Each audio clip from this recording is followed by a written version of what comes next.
There's another one small incident happened. I was traveling, I don't know which place, maybe around the area of Madhya Pradesh or Maharashtra. There was one small tree, and under the tree the 3 bricks which is used for construction is kept with turmeric powder applied on it and some puja being done. Usually in the evening time when I rest, I'll search for some brick for the head to keep the head and lie down. I saw that area, nobody was there, just the 3 bricks were there, and I did not know that it was being worshipped by some villager as a deity. And I just picked up that brick and put it for my head and lie down. And really, in 10 minutes, one village guy, elderly person, is running towards me. His house was maybe 1 mile away. He ran towards me, and when he came near me, understood I am a sadhu. Because I was a sadhu, he did not beat me. He told, do you know, this is Shiva, I worship. He appeared in my dream and told that you are lying on him. Truth, really. Understand? So that's why I came here. And he brought a small pillow. That's another one beautiful thing. He brought a pillow. Lie down on this pillow and leave him there. Put that murti back. From 1 mile, he was lying down in his home. He says, I had a dream. Shiva told me that one sadhu is lying on me. Take that. And he brought the pillow and told me to put the brick the other side. We don't know who all are having connection to what all. Just this deep love for that ordinary brick, which is used for construction, can create a telepathy power in him. Understand? I read an article. American army is trying to develop telepathy power to use during the war times. They are doing some research and development to use this telepathy, sending message through the mind. Understand? Ordinary villager, just his love for a brick. Of course, I'm afraid to use the word brick again now. He may get a... I don't think he is dead. Only that elderly lady was dead. I don't think he is dead because I never tried to trace him also. Anyhow, just simple love to the ordinary looking brick can create such a deep telepathy connection between him and Mahadeva. Then understand, between him and Shiva, this ordinary brick is acting like a cell phone. You can't imagine the way in which that guy ran towards me and the way in which he was shouting at me. Just because I am a sadhu, he left me. Otherwise, I would have had the puja. The puja from him. Just I want all of you to understand the power of love, the power of simple love. People who cannot experience, understand the space of being in love with the Master cannot understand the truth. That's why I always tell, we are not cult, we are a culture. Understand, there is a big difference between these two. There is a big difference between these two. When you are in deeply love, you will see the uniqueness of the truth, and everything will become alive, reality to you, and you will see every step you take in your life feels ecstatic, feels joyful. I cannot imagine from 1 mile somebody running with a pillow saying that you are sleeping on my God.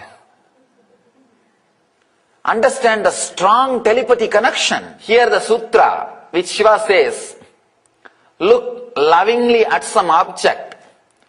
Do not go to another object. Here in the middle of the object, let the blessing happen to you.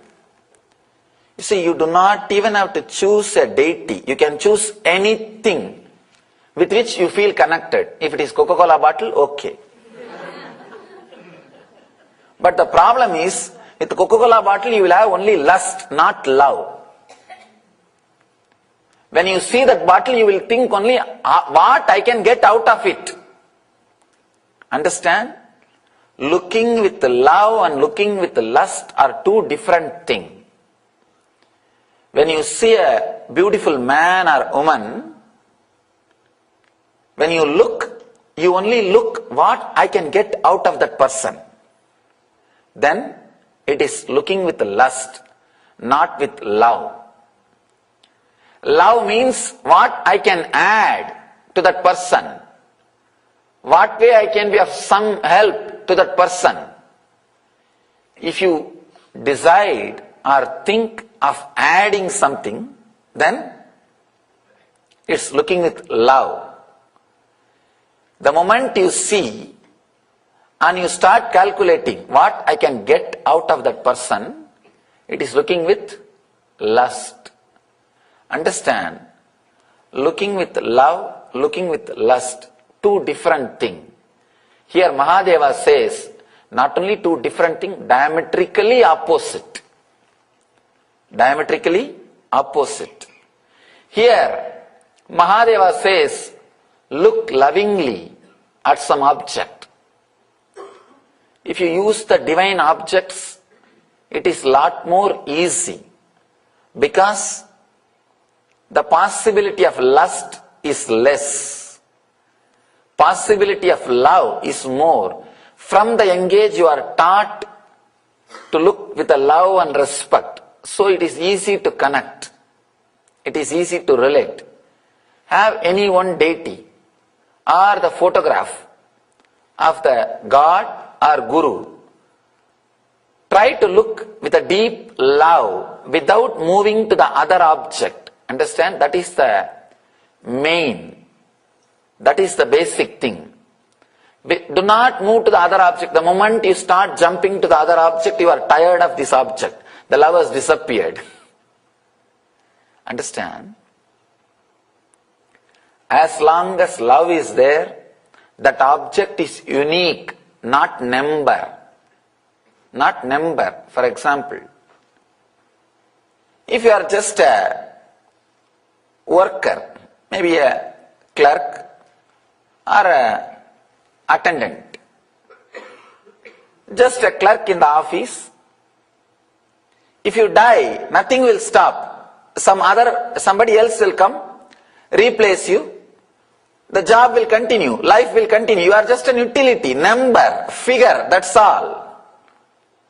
But if somebody is in love with that same clerk, if the clerk dies, that person will never be again the same.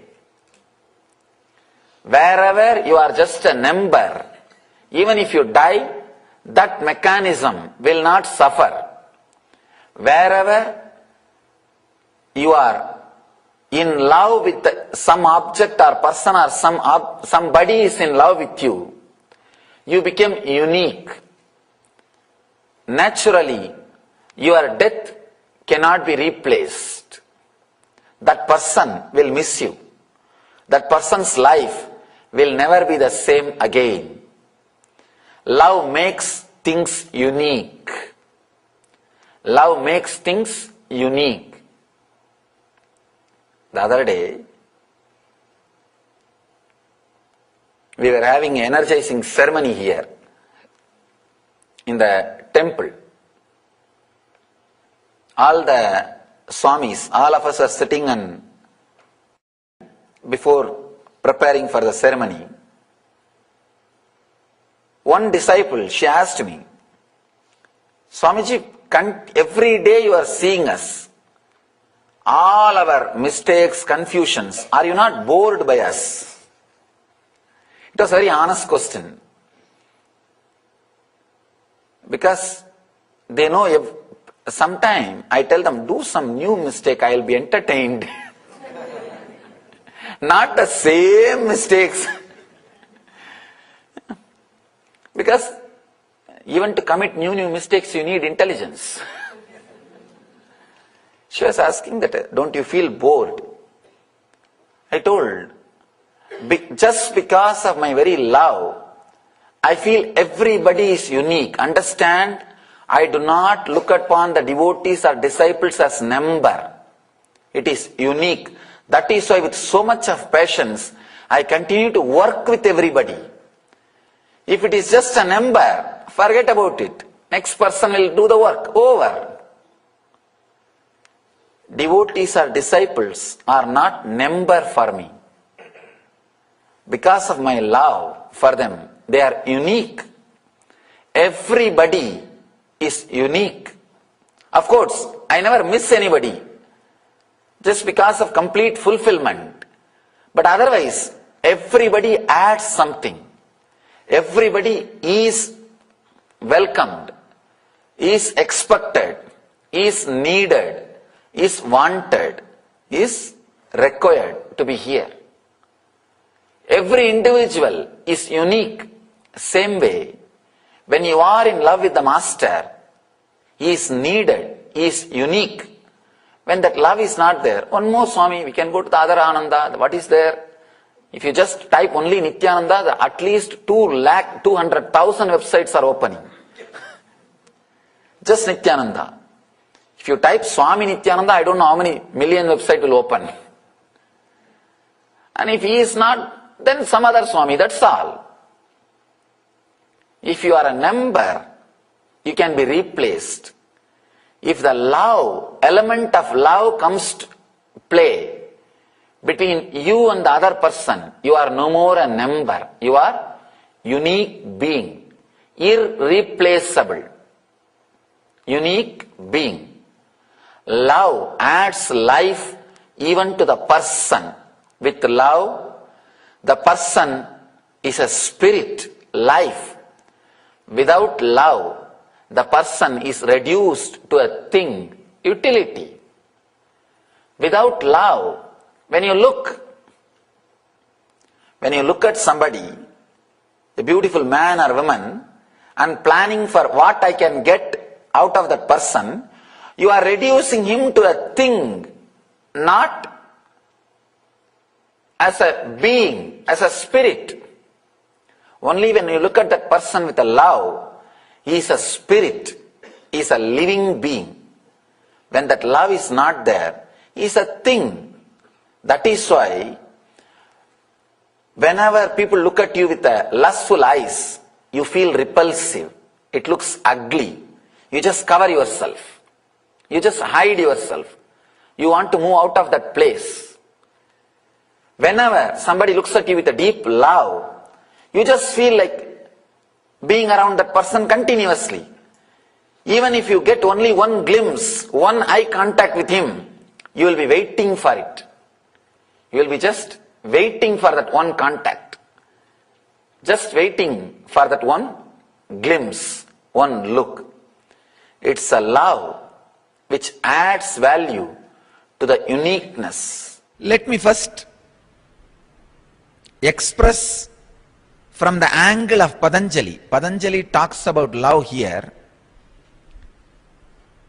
for the sake of samyama. Please understand, he gives us as technique. He says, do samyama on these great qualities and excel in them. Through this, he approves the expression of love.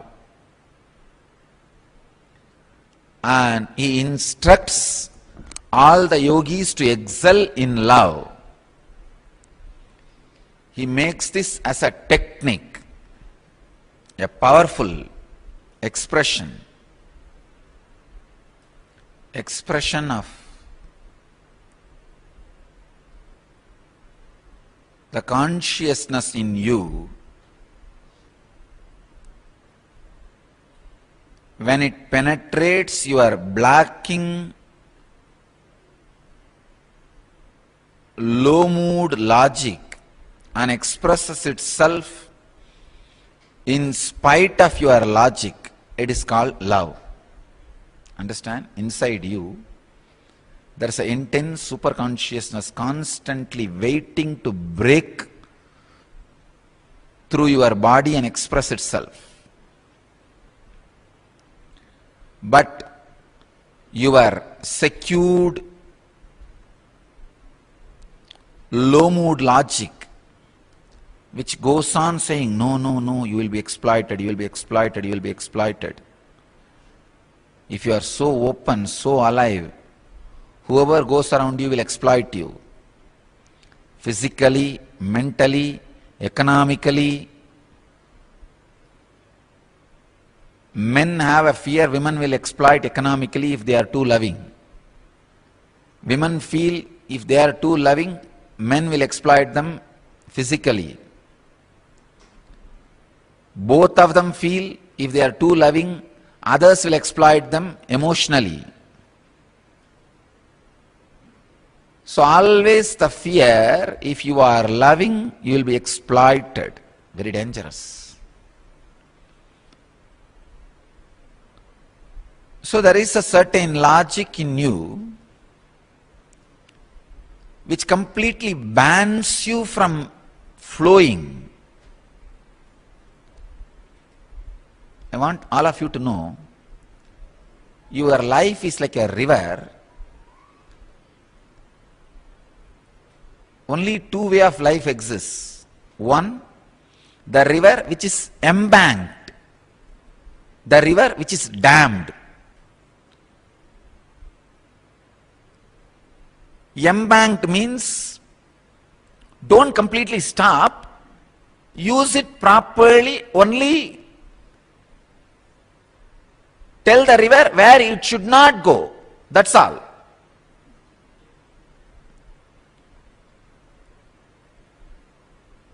Making the rules minimum so that the flow of life also is useful for you. It is like making embankment for Kaveri or Ganga. There is another one way of life, completely blocking it. Stop. From now onwards, we will tell, dictate, direct whatever you should do. When the consciousness expresses in you, love is like embankment, guiding you, your flow. The insecure logic which is against the love is like a dam. Build the dam, that's it. Then exploit as you want. All the fellows are afraid of bank, but they don't understand they are caught in the dam. The life flow in you is like a river.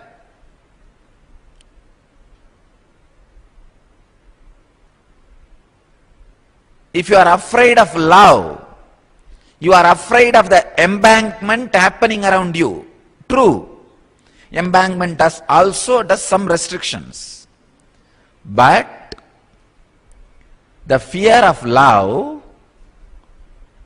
the secured logic which denies love, which goes on talking and creating ideas against love in you, is a dam.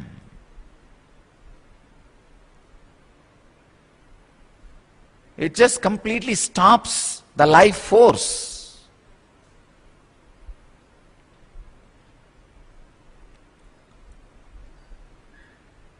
Not just the shining in the eyes, even the shining in the skin changes when you stop the flow of love in you.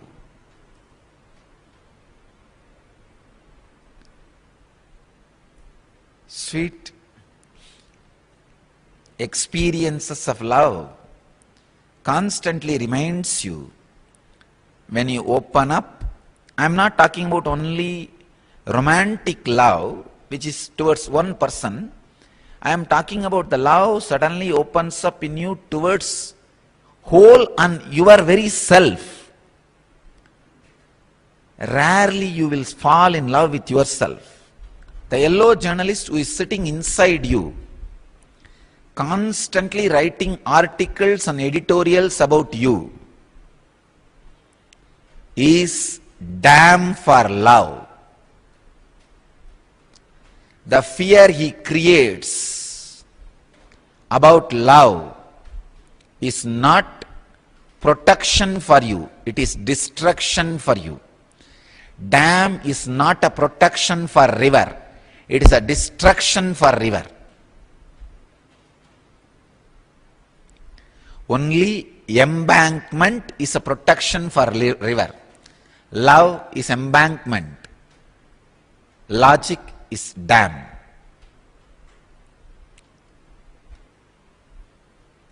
Do samyama on love. That is what Patanjali says. Means sit and meditate on the intense, beautiful inner space you go through when you are in love with you and with the whole. Understand? Here, Patanjali is not saying contemplate on the love which was directed towards one person. No. When at some time you just feel so good about being you, being who you are, but it happens very rarely. That's a big problem. If you are feeling deeply good at, wow, I am really worthy.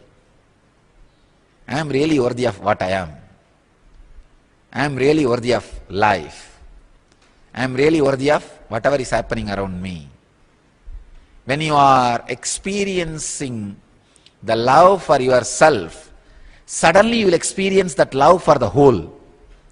You will see then everybody, everything is worthy of what they are. The whole. When the love is experienced towards you by you, you will suddenly experience that towards the whole. So meditate on that love. Surely every one of you would have experienced that kind of moments at least few times in your life.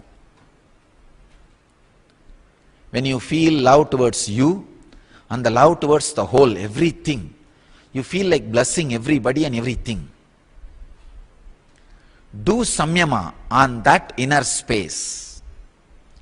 Not just the love directed towards one person. That may have its own investments, vested interests and all that. That is okay, nothing wrong. But that is not supposed to be the ultimate, or Patanjali does not expect you to do samyama on that. Do samyama on the love experience which you had towards you, towards the whole.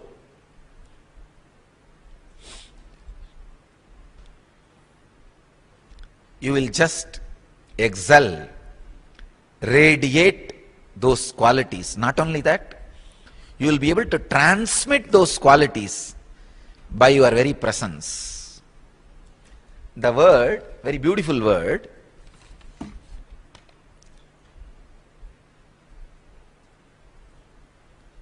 balani, maitriyadishu balani, means strength. The strength has a three different definition. One, you will have that quality.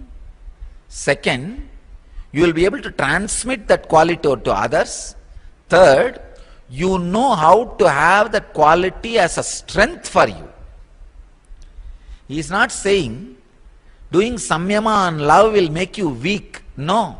I have seen many people claiming their weakness as love. No. Love will be out of strength. And it will make you creative, alive. Balani. Patanjali uses the word strength. Friendliness and love. When you contemplate on it, do samyama on it, when it starts expressing, it will be a strength, because you will be in love with you and the whole. Second, you will be able to transmit it. Third, you just know how to use that as a strength, power. Can love also become a meditation? Only love can become meditation. Without the component of love, any technique you do will be dry, dull. You will not be able to continue more than few days. I have seen people doing this technique, that technique, but not more than few days. Only with a deep love, even a technique become meditation. Please understand, technique is not meditation. Technique becomes meditation when the love is added. When the love is added, anything you do is meditation. When you are floating in love, you are in meditation. Real meditation will awaken love in you. The real love will awaken meditation in you. There are two different names. When your soul, with its pure energy, flows through your senses to the outer world, it can be called as love. The same energy, when it flows inward, it can be called as meditation. Whether it is love or meditation, from same source, same energy, same purity. Love should become meditation. Meditation should become love. Please understand. From my own experience, I can say, the time I spent with Arunagiri Yogeshwara in the physical form, maybe, I don't know, around 9 months, from summer vacation to the end of the year. Around April, March, April, that time to end of the year. In India, April is the time the summer vacation starts usually. The end of the year, around 9 months I can say. The time I spent with him physically, having his darshan, being around him, I can say, still I remember very clearly the experience of love in me. That was the first and I can say in a way last experience. I experienced love in such a beautiful way towards a person, towards a being. Then it became a different experience, kind of a radiating and connecting with the whole world. But the kind of love I experienced with him, I used to continuously feel what I can do to him, what I can give him. But I'm a small boy, it will feel very silly. What can I give to a God himself, an incarnation, an avatara Purusha? At that time I do not know all these big words, this avatara Purusha, God and all that. I know that he is a sadhu. From my idea, any sadhu means he is an enlightened or avatara Purusha. That's all. These big words I do not know, but I know sadhu means God. That's the way I felt.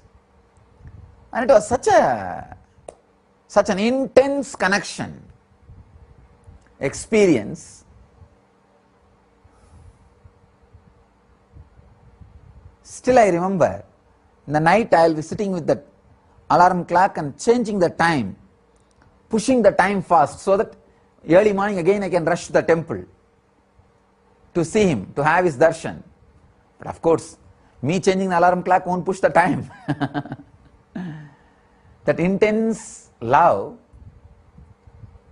and night only when the watchman is about to close the temple, when they go around the temple and vacating everybody, I'll come out of the temple.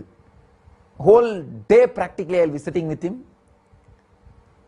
I've never bothered about food or water. Whenever I was around him, I never even remembered about food or water. Just sitting, talking or walking with him, going around that area. Nothing particular. Not that he will be teaching me in a very systematic way, nothing like that. Sitting and chatting casually. And still I remember, when I had his darshan, it is not that the other things have been taken away from my sight. I was able to see everything very clearly. It was physical darshan. So just sitting, chatting, we don't know how time passes. I continuously used to feel what I can give, whatever I get in my hand, whether it is a little money in the house or some clothes or some sweets, anything I am given in the house. The first thing I will pack it and keep it for him and bring it to him. He will laugh. Of course, sometimes he will eat also, he will enjoy. And there is a beautiful story in saint named Kannappar. It's a very beautiful story. That saint, he sees a Shivalinga in a place called KAILASA in Andhra Pradesh, and he just falls in love with the deity. He is just in love with the deity, with Shiva. And the story says Shiva wanted to test his devotion, and in that Shivalinga the eye was carved. From that eye the blood started oozing out. This Kannappar tried all the herbal medicines and everything to heal the eyes, nothing worked out. He is a hunter, so he knows only one method, eye for eye will heal the eye. So he just removes his own eye and replaces it in the place of Shiva's eye. The story says the first eye bleeding stopped, and immediately within a few minutes the next eye started bleeding, and he is not bothered. He was ready to give even the second eye. But before taking his second eye, he suddenly remembered, if I take my second eye, I will become blind. How will I find out where to fix the eye? Where the Shiva's eye is there. So he puts his leg on the second eye of Shiva as a mark. Then he removes his second eye to fix on the Shiva's eye. At that moment, Shiva appears and gives darshan and gives him enlightenment, and Shiva Padavi, Shiva Sayujya, we call it, means becoming one with Shiva. Very beautiful story. The love became meditation. That love for Shiva, whole day he was living in meditation. That is why he just feels, what can I give, what can I give, what can I give? I can understand that Kannappar's feeling, because I went through that same feeling with Arunagiri Yogeshwara. It was such a strong experience.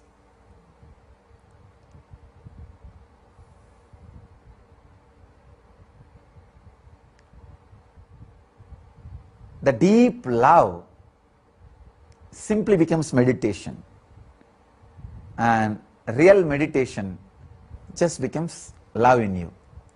Love, energy, meditation, compassion, all these are same ingredient with different names. Different names: intelligence, energy, love, compassion, meditation. All these things are just different words for the same experience. Try to go and sit in front of any one deity which you really love, or any other object which you really feel loving, sit in front of it. Look very deeply, lovingly, just become look. Let your consciousness be completely centered on your eyes. Let your hand, leg, body, everything lose its very existence. Let you forget about all those things. Let everything disappear. Let you just become eyes. Look deeply, with a deep love for few minutes without jumping into the other object. If you jump to other object, come back. Get back. And just sit with a deep love, completely in a relaxed way. You will see a very deep silence, very deep bliss, very deep blessing starts coming out of your system. You need to understand one more thing. All techniques can lead only to peace. When the peace settles inside your system, bliss will explode. Do not expect the bliss which is being expressed or shown in my body language. Meditation will lead you only to peace. And when the peace settles inside your system, when your nerves are cleaned, when your nervous system is cleaned by the peace, the settling peace, the bliss will explode. You will start expressing the bliss which is expressed in the master's body language. Try this meditation technique with any one deity, with a deep love and silence. Let the blessing happen to you. Let the blessing happen to everyone.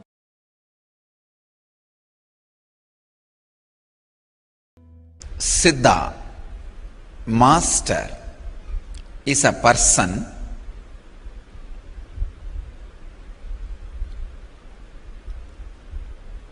who doesn't have perishable identity because of it has eternal identity. Understand?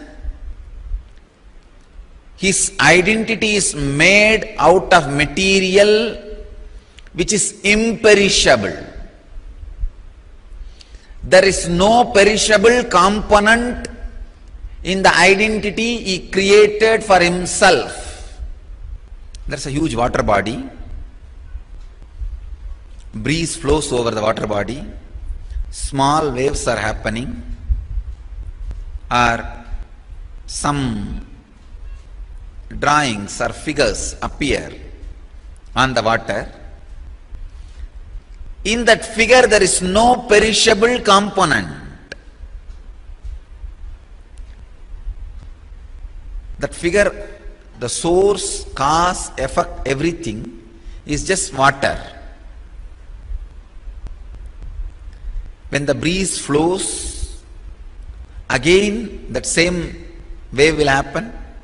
When the breeze stops, the wave will settle down into the water.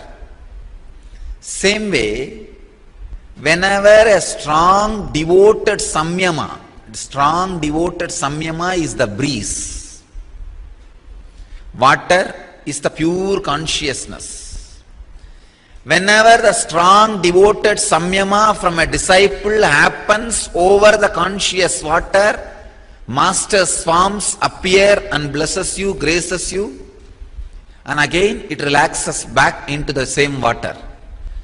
There is no perishable component. Please understand.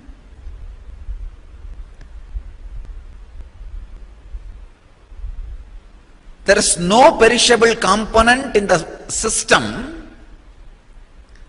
Because there is no perishable component, it is eternal identity. Siddha is a being whose all seven sariras does not have any perishable component. Means any engram is perishable component. When all the engrams have disappeared, that body has become such a pure liquid, it creates different shapes, shades, waves, visuals based on the breeze flowing over it. The lake has no interest to take some shape.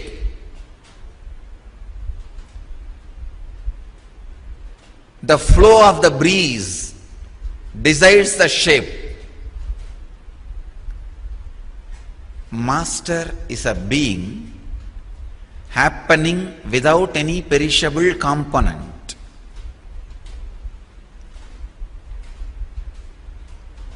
He is just a beautiful rhythmic play.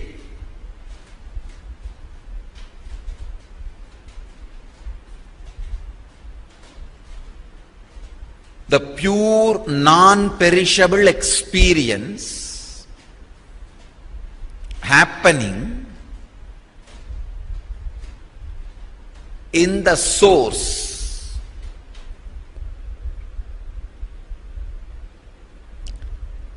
That is the reason any siddha happened in the planet Earth is available forever for anybody to connect with or have the benefit of his presence and energy.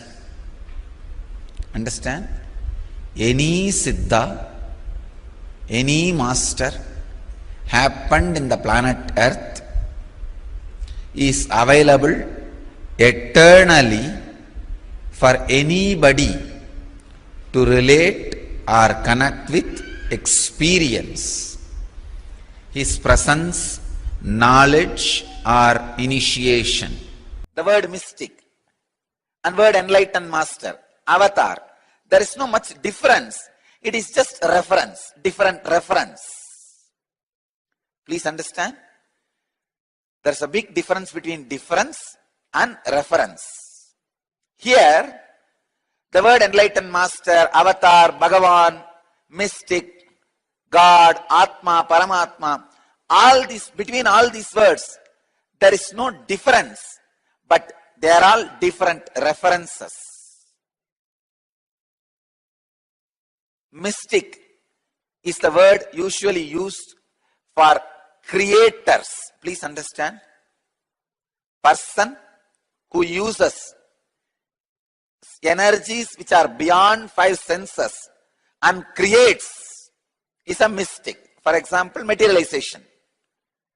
If somebody uses the powers which is beyond the senses, beyond five senses, those energies, using that energies and creating something which is beyond five senses. For example, when I materialize a diamond or certain object, there is no normal human power is used. The powers known to the five senses are not used. The powers which is beyond five senses are used. Anybody who uses the powers beyond five senses and creates something is a mystic. Don't mistake. Person who creates is a mystic. A mystic constantly creates. Even in you, when the transformed you is created, you become a mystic. Mystic is a person who is constantly creating so many new things, continuously using the extraordinary powers. Actually, anybody who creates, contributes to society will be a mystic. Otherwise, you are a mistake. In society only there are two kinds of human beings. One who is a mystic, another one who is a mistake. Mystic is a person who goes on, creates, using mystical energy. Enlightened master is a person who constantly showers enlightenment on others. Avatar is a person who is direct descendants, directly appeared from superconsciousness, radiates all the sadgunas, all the auspicious qualities. Bhagavan is a being who radiates all the qualities, including giving enlightenment. God is the formless energy. Atma is the energy, formless energy reflecting on the form. Paramatma is the formless energy in its original existence and all its reflections put together. I have defined all the technical terms. As I said, there are no differences between all these terms. They are only different references. This whole Vedanta Sampradaya, the only requirement is a proper guru. Beautifully Vedanta Sampradaya describes how to catch the right guru. Peel all the things which are common. For example, if I have an organization, somebody else is also having organization. There are so many spiritual organizations. Remove that part from my glory. If I have body, then many of you also have body. Remove that part from my glory. If I have amazing orating power, many of them are having. Remove that part from my glory. So go on peeling, peeling, peeling.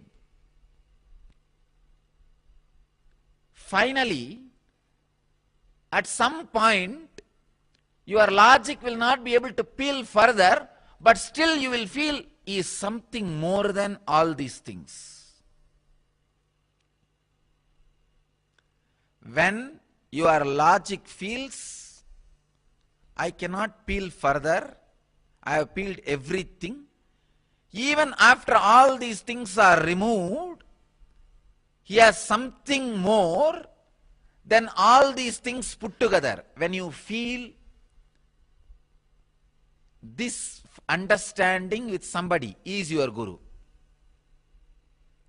If that does not happen, if you feel, no, after I peel 3-4 things, he is not worthy, then forget about him. He is not worthy of being your guru. You are not worthy of being his disciple. The guru-disciple relationship is sacred, should be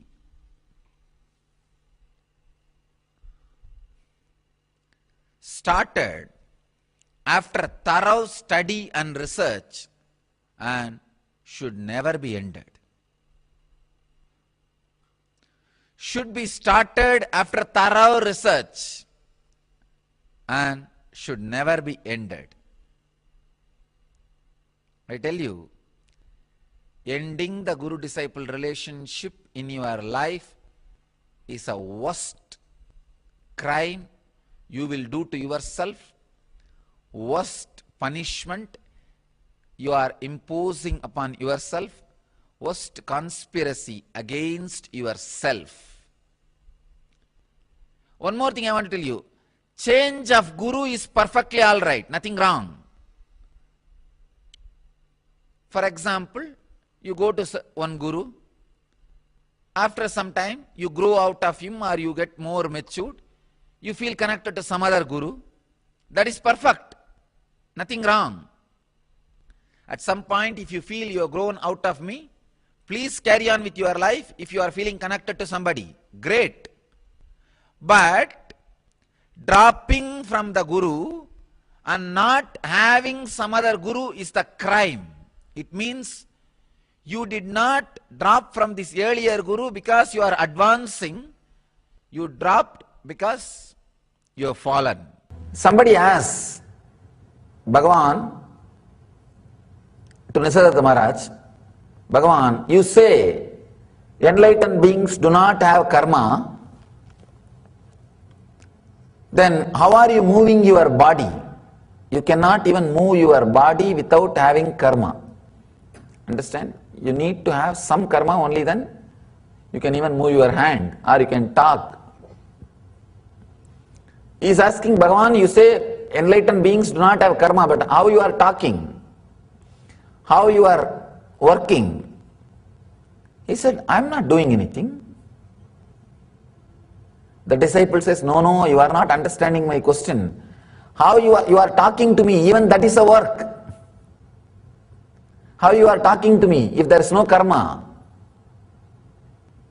Bhagavan says, I am not misunderstanding, you are misunderstanding. I am telling you, I am not talking to you. Very difficult to talk to these guys. I understand many times what my disciples go through.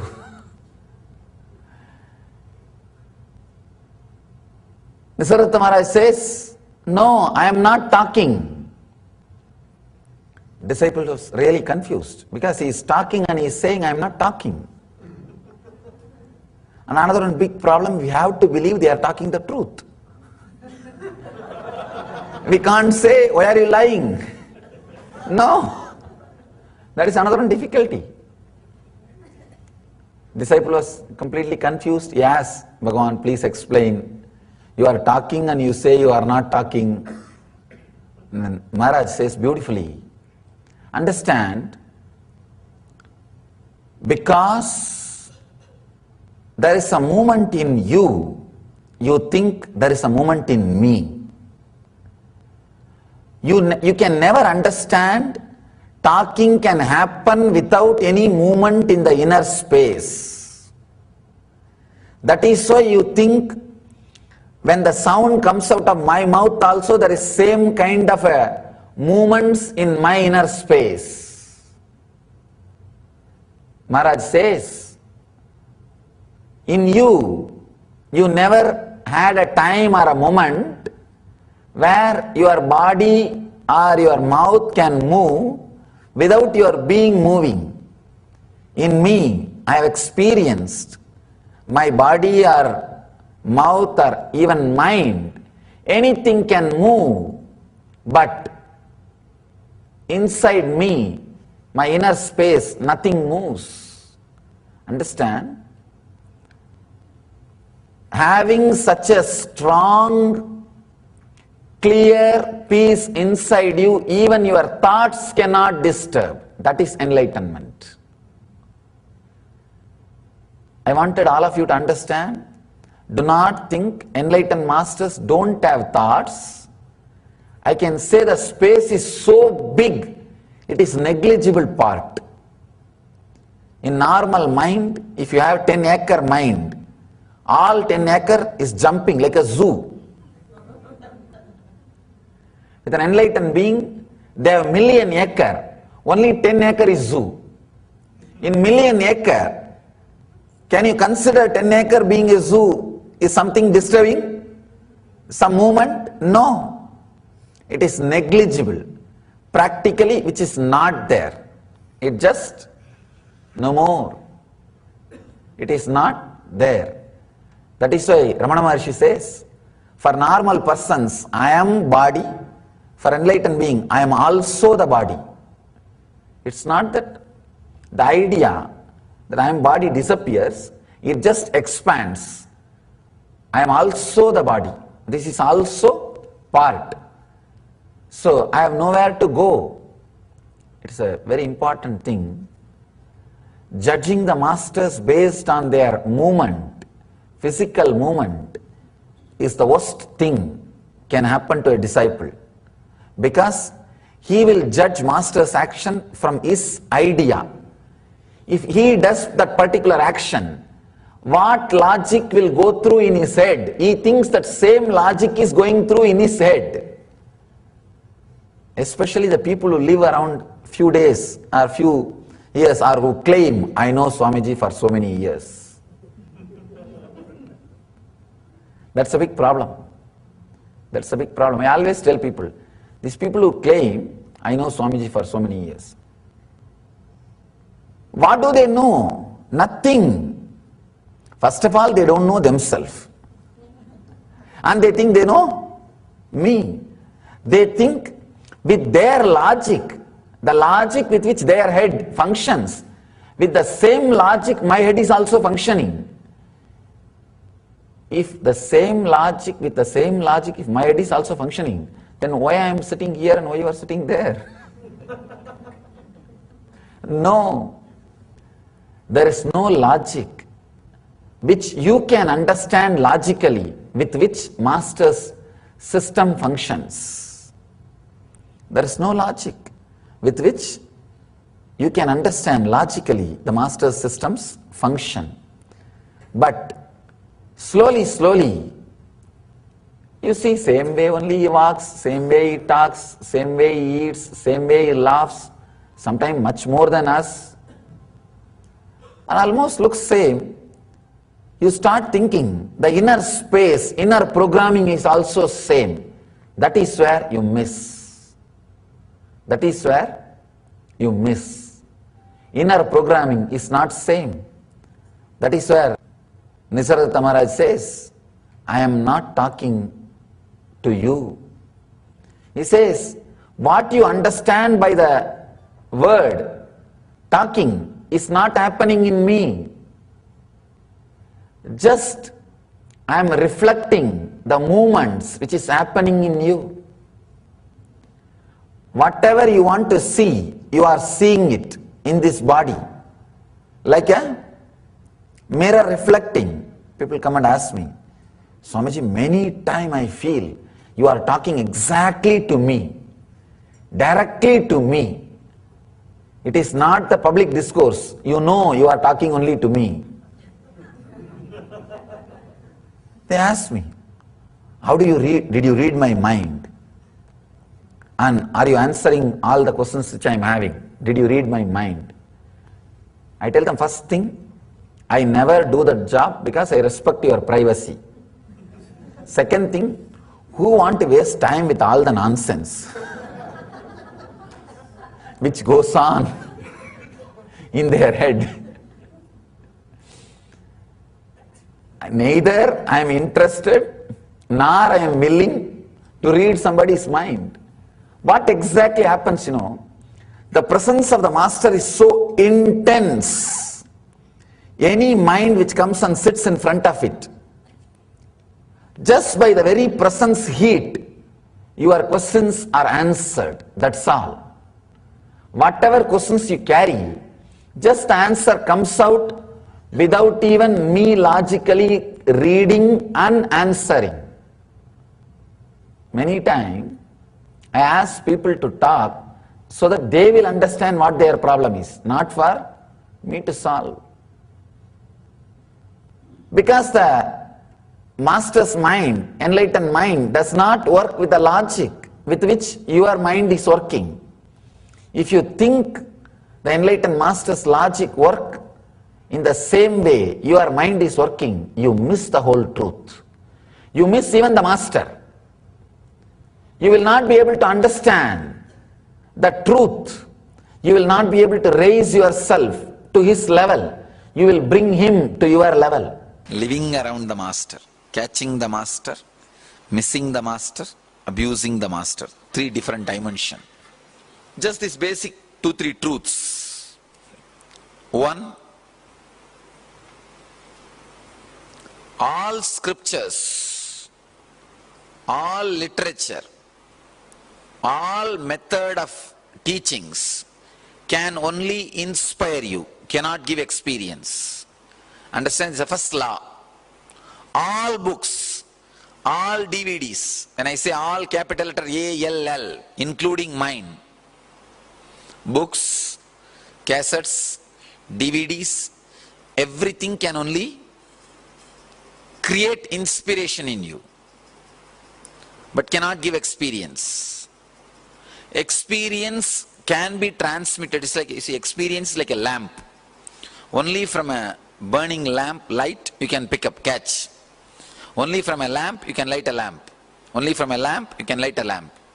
Same way, the Jivan Mukti is transmitted only from a living body to living body, living body to living body.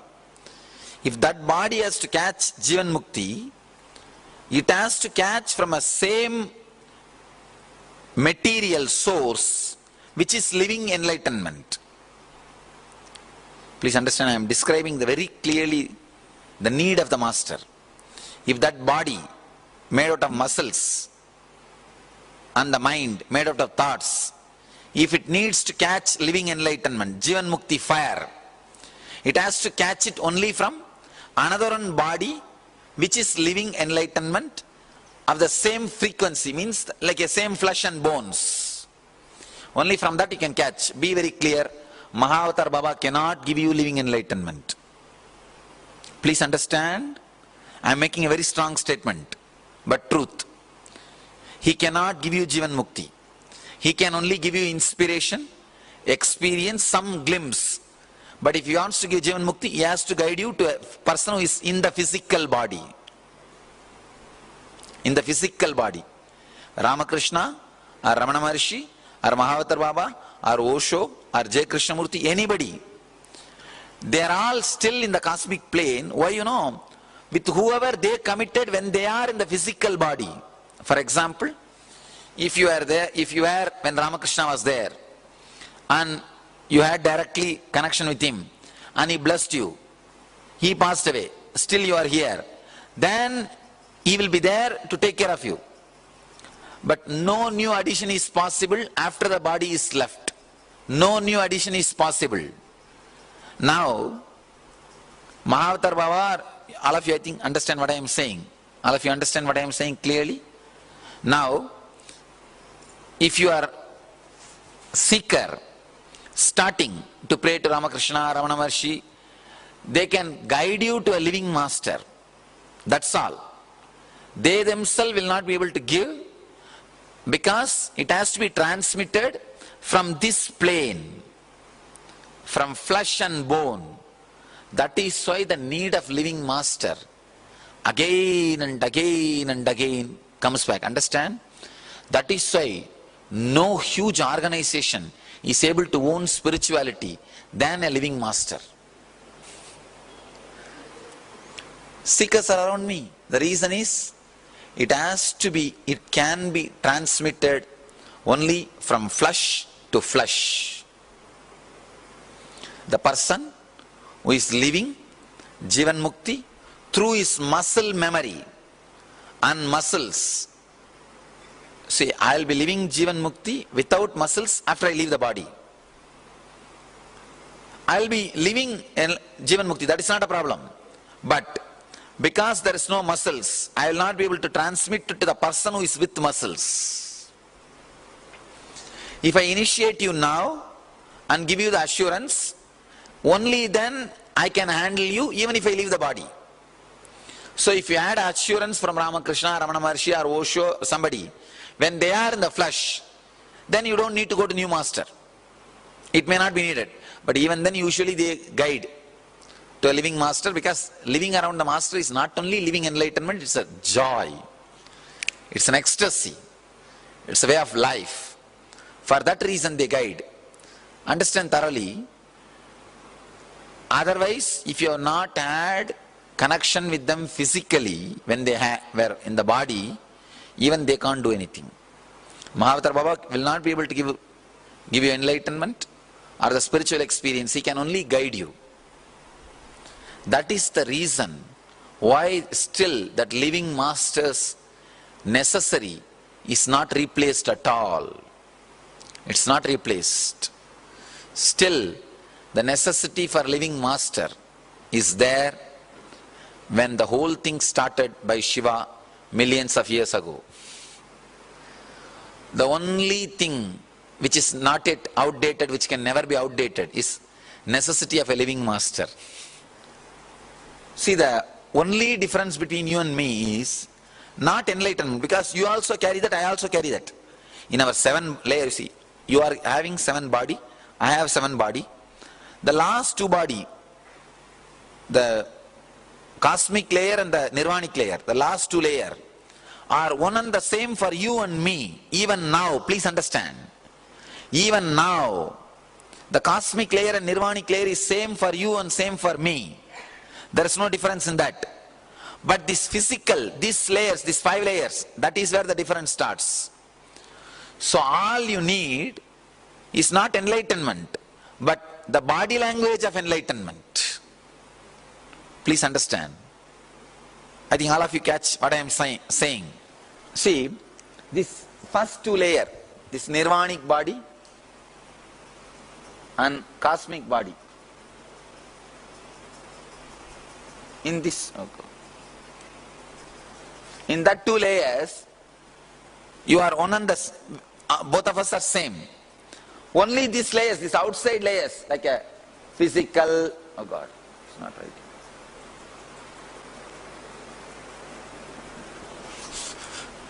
Only these outside layers, like a physical, mental, and physical, pranic, mental, subtle, these outside layers, only there we differ. It means what? You don't need enlightenment. You need enlightened body language. You understand what I am saying? You already have enlightenment. You don't need it. See, the inside, the pure consciousness is there. You can't create that. But the walls, the layers, they all are like a, what to say, covering the original light inside. So now those layers should become like a glass house. Instead of wall, it should become glass. See, in me, so consciousness is same. I have 7 layer glasses around me. You have 7 layer walls around you. That's all. Because of that walls, that light is not radiating. Because I have a 7 layer glass, it is not only radiating, it's just shining. So all we need to do, change your walls into glass. So all you need is enlightened body language, not enlightenment itself. Understand, I am breaking one of the important part. You don't need enlightenment. You need enlightened body language. I don't know whether you are understanding the key difference, the key shift. All you need is see how an enlightened master lives and live the same way. That's all.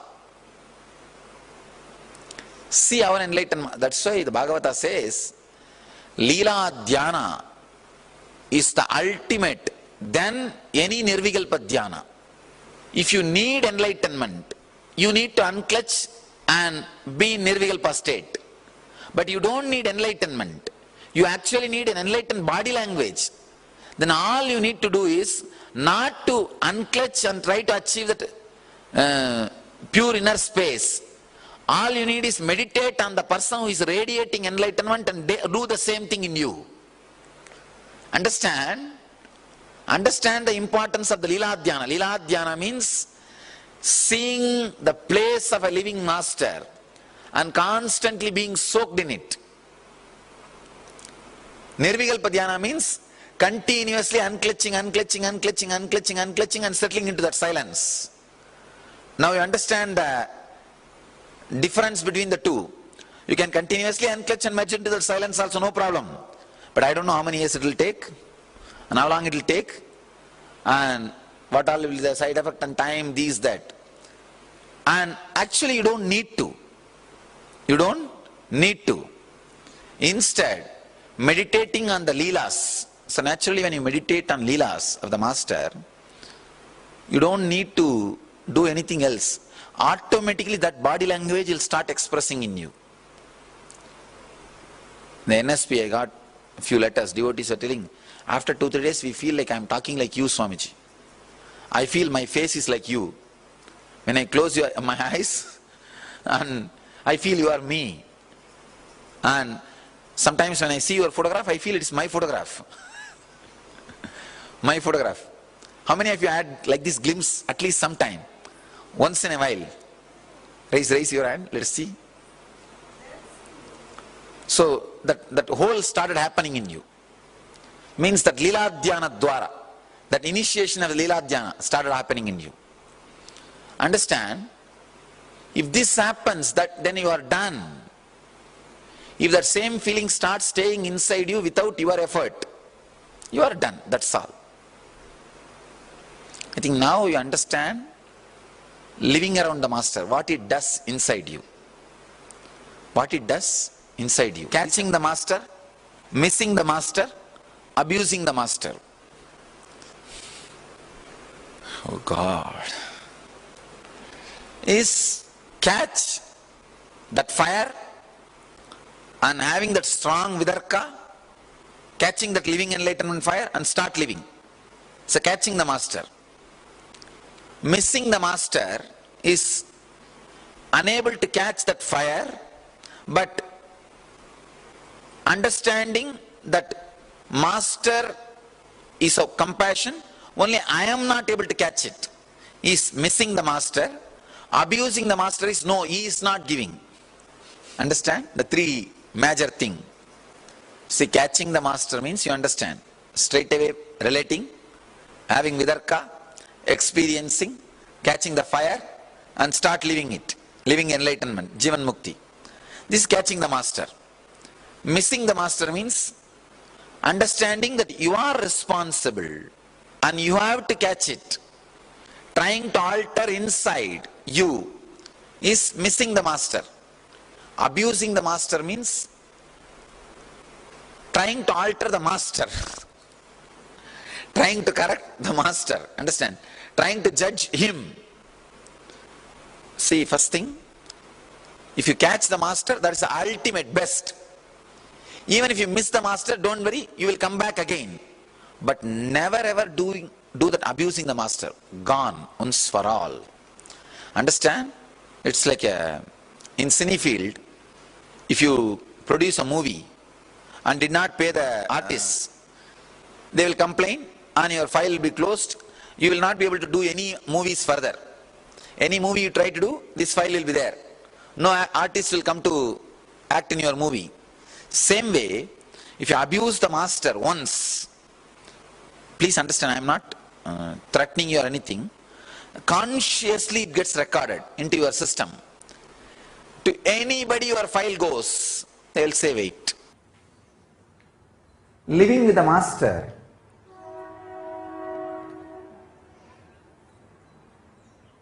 is just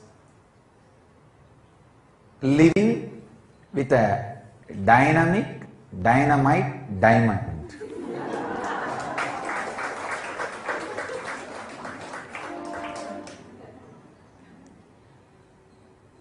When a dynamic diamond is made to work on any stone other than the diamond part in the stone will be completely removed. See, the quality of diamond is when it is dynamic and made to work on any object, all other particles in that object except its very strength, diamond, it will all be removed. That's the way the diamonds are polished. Only the diamonds are used to polish the diamond. It's like any stone has some component of diamond in it and some component of ordinary carbon in it. When the moving dynamic diamond is made to work on that object, all other particles except the diamond component, carbon or anything, is burnt away. Same way, when you live with the master, everything other than the master component in you, everything other than the cosmos in you, everything other than the enlightenment in you is burnt away.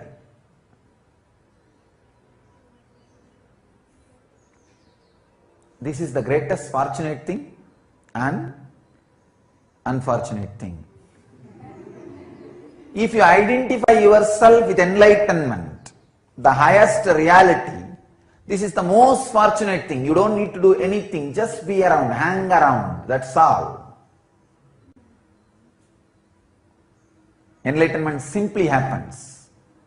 But if you identify yourself with the perishing components, the carbon component or the non-diamond component This is the most torturous suffering.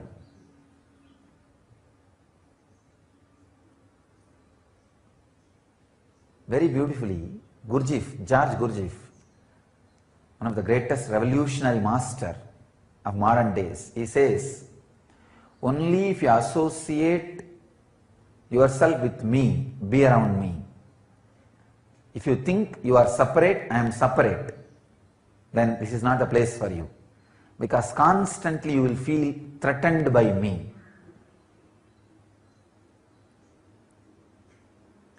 If you are blissful around the master, be very clear, you are enlightened. That's a very beautiful Nithyananda Zen koan written by Bhaktananda. No. Every day when he was in prison with me, he will write something and show me. If you are living with the master and still he is not driving you crazy,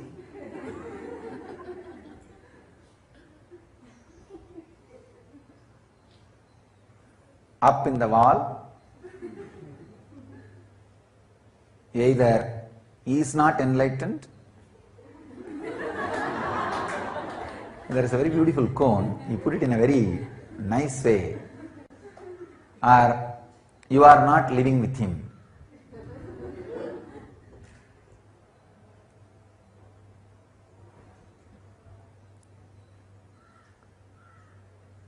As long as you think you are a separate entity other than your higher reality, he will be driving you crazy.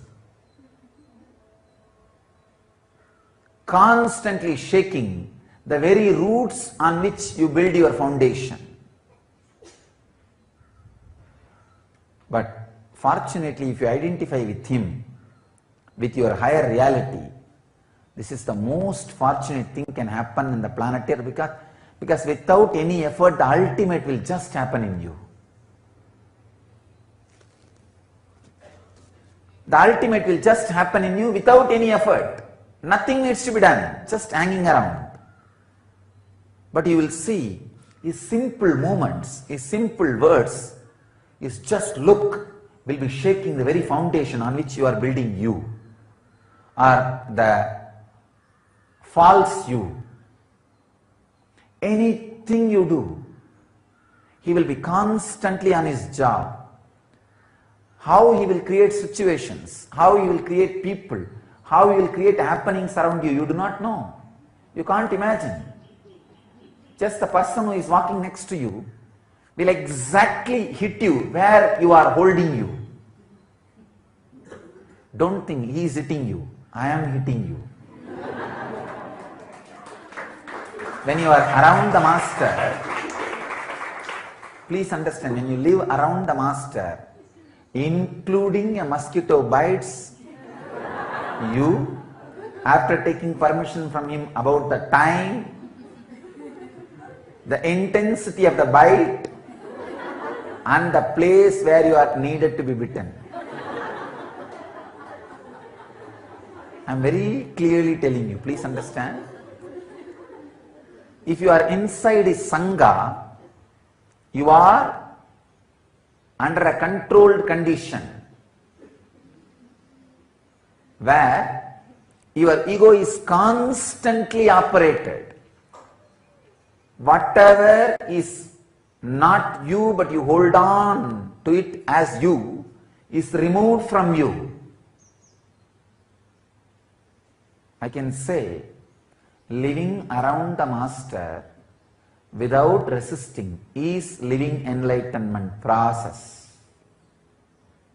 The definition of living enlightenment process.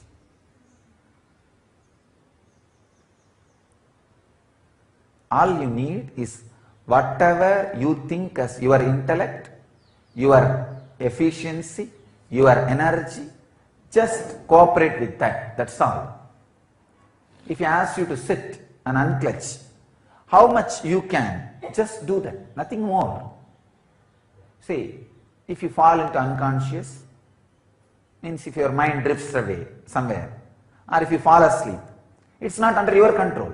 Then don't worry about it. Don't have guilt. But as long as you are aware, as long as you have backbone to sit, as long as you have awareness to untouch, do it. That's all. Nothing more. If he asks you to chant the Mahamantra, as long as your energy is there in the throat, as long as you can hum, do it. That's all. Nothing more. See, when you feel you can't do anymore, just your body falls, either falling asleep or your mind has drifted away somewhere, then nothing can be done. It's not under your control.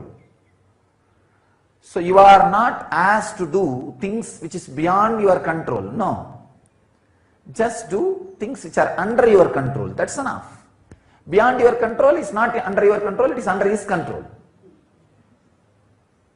Whether it is handling your anger, handling your hunger, handling your fear, handling your greed, or handling your life, anything, as much as you can,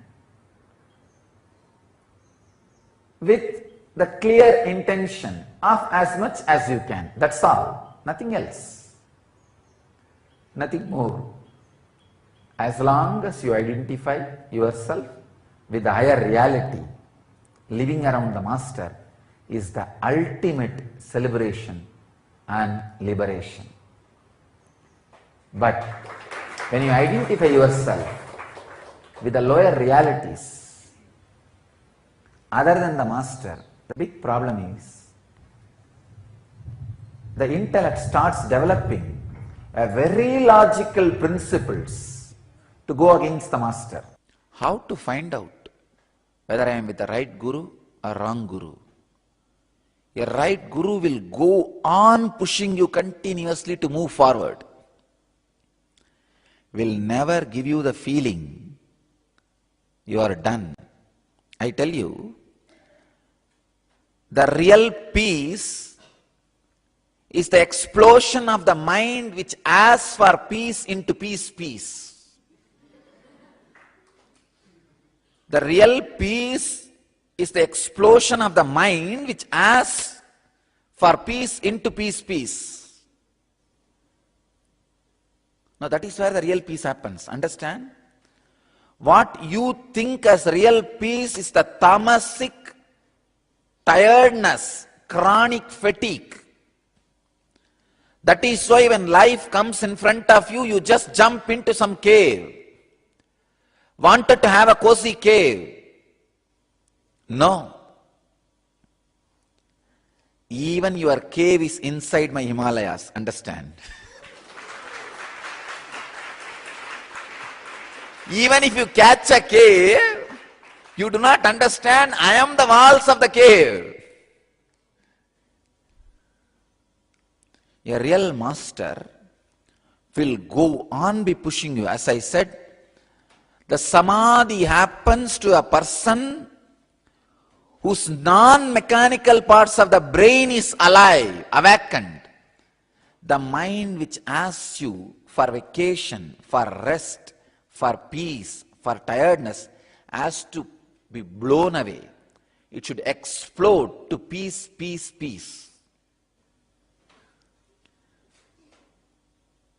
Only then peace happens. A real master will go on be pushing you, will not encourage that fatigue, tiredness. He will never run a resort. He will run only a commune. Maybe after his death, his disciples will change the name into resort. He himself will never run a resort.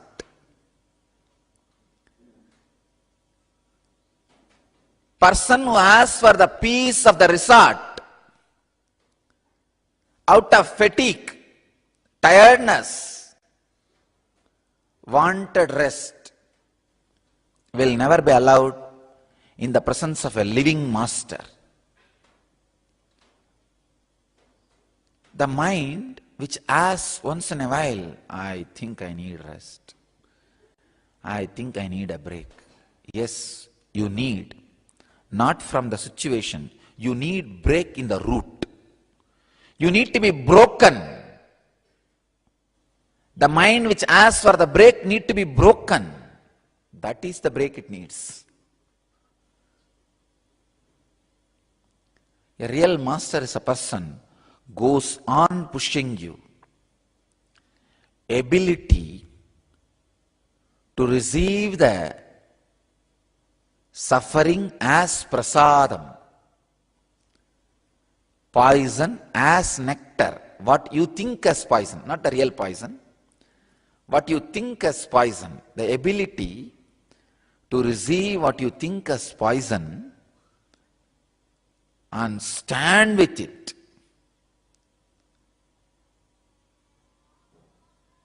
is what I call tapas. To surrender to a living master fully is almost impossible for me. What is the best way to attain enlightenment for a seeker who cannot surrender completely? It's a wonderful question. It's like you are asking, achieving enlightenment is almost impossible for me. What is the way you give for me to achieve enlightenment? Actually, there are some possibilities. You can surrender to a deity. You can surrender to the master who left the body. Understand, masters who left the body don't think they are dead as you think. The dead masters are not dead as you think. Living masters are not alive as you think. Dead masters are not dead as you think. They are still available. Their presence does not have body. You can still connect with them. The only problem is, takes a lot of time. Takes a lot of time. I always tell people, directly sitting in front of you, clearly in English I am making statement which you can understand. With this itself you are not able to catch the thread and catch the message. Somebody is sitting somewhere in some consciousness, some space. How do you think you are going to connect with him telepathically? And even if you get some message, how are you going to find out how much is your mixture and how much is from him? And how are you going to classify? How are you going to understand? And you think even if you start following, getting some message, you will have the courage to complete it? In between, if there is some problem, what you will think? Who knows, maybe my own imagination. Who knows from where message came? My own imagination. This kind of difficulties, that is the reason we always say the living master is a lot more easy. Forget about forget about the dead masters. Even with the living master, in few days, you will, if you try to remember my words, it will not be exactly as I uttered. It will be as you wanted. So even with the living master, again and again, you need to correct your notes. You need to update your notes. You need to clear your notes. You need to update your understanding. Even with the living master, it becomes such a big task. So what? With the masters who left the body, it becomes too difficult. Of course, that is at least second choice. Living master is the first choice. The second choice is masters who left the body, trying to connect with them. And the third choice, some deity whom you don't even know whether they existed or not. That is the third choice. Of course, last choice, try to connect or surrender to anything, even to a hill or a river or ocean or a small stone. The very surrender will raise you to the deeper and higher frequencies. When you say Nama, let the eye and mind be relaxed. Let the eye and mind be surrendered. That itself will raise you to the higher states of consciousness, higher frequencies. But whatever is said and done, it will all take its own time, and only second or third choices. With living master, straight away he will work. I've always seen the karma which they will exhaust or the clarity which they will get after years suddenly happens. The whole being opens up just in 1 or 2 days of working with the master. Even 1 or 2 days, so many things will open up, so many things will be cleaned, so much of purification will start happening. That's the reason so much of emphasis on the living master in the Vedic tradition. When you enter into me, you disappear into something beyond you. That's what we call black hole. Black hole means all these planets, everything disappearing into something which is beyond your comprehension, beyond your understanding. So when you disappear into something which is beyond your comprehension, that is black hole. I made another one statement. When I enter into you, it is Big Bang. Means, what is Big Bang? Whatever you see appearing from something which you can't understand is Big Bang. Understand? When I enter into you, it is Jivan Mukti, living enlightenment. When you enter into me, it is Videha Mukti, enlightenment beyond body. So Big Bang means what? Initiation. I'm me entering into you, you experiencing new you. At some day, suddenly you will feel even the trace of your old identity is not there in you. 2 questions I'll answer. Does every guru go through religious persecution? First thing I want you to know. Do not go to a guru who has not gone through religious persecution. I tell you, any guru who is an authentic enlightened master will have a unique integrity and strength which cannot be tolerated by collective negativity of an ignorance and the collective unconsciousness. They will try to persecute him. See, an unconscious man who possesses even 10 rupee he has, who is greedy of money, cannot even understand, I am not attached to this gold Rudraksha or this golden throne. He cannot understand. See, when a man comes out and does so much good, the collective negativity cannot tolerate. It will persecute. Understand? If somebody is not persecuted, he has compromised with enlightenment. He doesn't have that integrity, that strength. So I tell you, don't go to a guru who is not persecuted. Persecution is being persecuted is one of the basic scale to find out whether somebody is a real guru or not. That's the truth. That is the truth.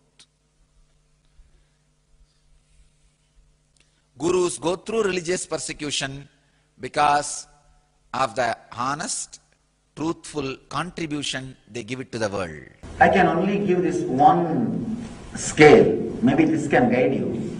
That technique or that person, after you come in contact with that person, initial introduction or initial exposure, does it add intelligence, awareness and bliss to you?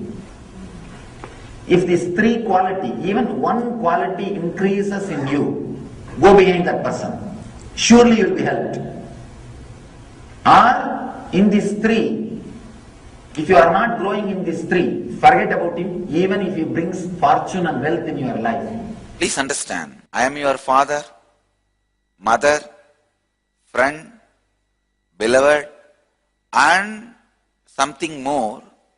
I am father and mother of your possibility. I am father and mother of what will happen out of you. I am friend and beloved of your possibility. Please understand, I am not father and mother of you. I am father and mother of your possibility. I cannot reject your love. It is so beautiful. Even though mixed with a lot of ignorance and innocence. When a cub brings grass to the lion, lion cannot eat the grass. It will be laughing inside, but it cannot reject the grass. Because it is mixed with the possibility of you. I am your father and mother. I cannot reject your love. Same way, I cannot accept it. If I accept your love, you will accept you as you are now, which is not the right thing. You will not look up and grow into your possibility. Understand? So I need to accept your love, but I need to constantly remind you, you need to become your possibility. I am beloved of your possibility, not you. Whenever you expand towards your possibility, you will always see me just taking you to my heart as a mother, father, friend, beloved, and more. Whenever you try to shrink me to your level, see, first of all, there is no you and me. Once you become Ashramite, there is only one thing. The relationship between you and me lives through you. If the relationship is flowering, you are joyful. If that relationship is shrinking, you are in pain. I tell you, there is no you actually. Of course, long before there is no me, I have disappeared. The moment you become Ashramite, you are also disappearing. So there is no you and me. Then what is living in you? The relationship between you and me is only living in you. If the relationship is flowering, you are happy. If it is not flowering, you are suffering. But there is no separate you. Whenever you raise to the level of your possibility, the relationship becomes very sweet and beautiful. Whenever you go down, shrink from your possibility, relationship becomes bitter. Understand that bitterness goes to your core. Whether my love or my anger goes to your core. A smile or staring goes to your core. My smile can make your very being flower, your root flower. When I stare, your very gut will shiver. Try your best to avoid, what is there? It's okay, it is usual. My staring will never be usual. My love will never be usual. It is alive, living. You might have had 10,000 hugs, but 10,001 hug will be new and fresh and alive. I might have stared at you 1 lakh times, but 1,00,001 staring will be fresh, alive and shivering, frightening. Understand, I have to do a job of neither rejecting you nor accepting you. Human being cannot do this job. Either he falls in love or hates. That's all. Here, I have to completely keep you in my heart and just cutting and doing the surgery. Removing the cancer. Removing the tumor. I cannot reject your love and I cannot accept it. Hot love always turns into anger. Your love is too hot. The hot feeling of security always turns as a deep insecurity. Means the hot fear. If I have all this, only then it is security. Security with legs always will become handicapped. Love which is hot will always become hatred. Love should have tremendous coolness like Ganga flowing. In some Puranas they say Ganga is one more wife of Shiva. No. Shiva made Sati into Ganga and keeping it. Sati is too hot. Dakshayani is too hot. He makes her like Ganga. Then you can always be Ardhangini, part of Shiva. Whether you are in a male body or female body, understand, once you are ashramite, nothing else lives in you except the relationship between me and you. When that is flowering, you are flowering. When that is shrinking, you are shrinking. That's it. Because you don't have any other source. Not only you don't have any other source to enlighten you or entrain you, in the ashram you don't even have any other source to entertain you.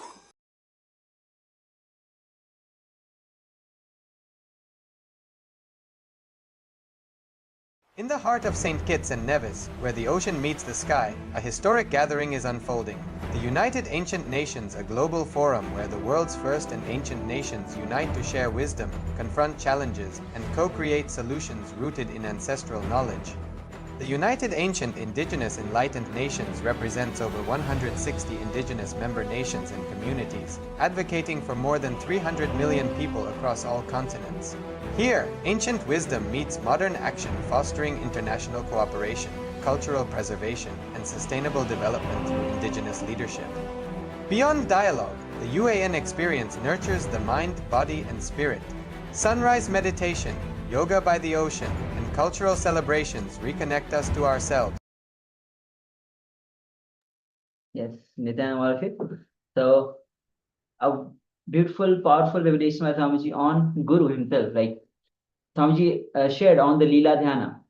Swamiji says that yes, through unclutching, you can also establish yourself in Nirvikalpa Samadhi. But with Leela Dhyana, you just need to be in his presence. You need to live what Master is living. You just need to be soaked in that.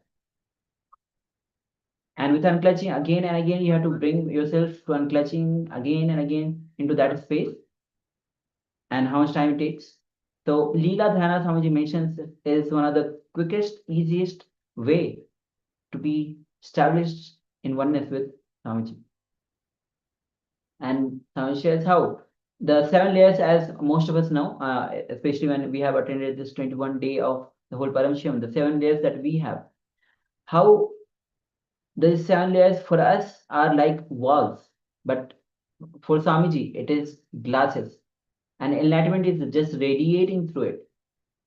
What we need is not enlightenment itself. What we need is enlightenment body, the body which can radiate the enlightenment. So one of the questions that human beings is suffering is that whenever something is showered, people ask, am I qualified?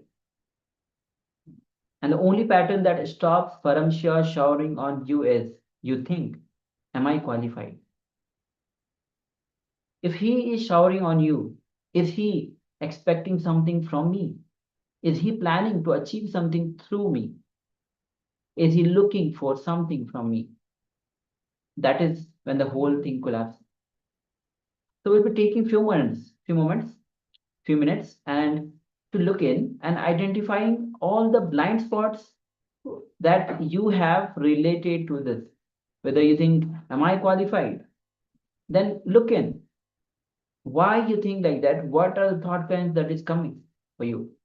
Are you asking this question? Do you have any self-doubt, self-hatred, self-denial, any questions that is there in your mind? Look in and identify all the blind spots that you carry. So let's gather pen and paper with you, and let's begin this exercise, international exercise. We'll be taking few minutes. Have the pen and paper ready with you, and let's begin.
Yes.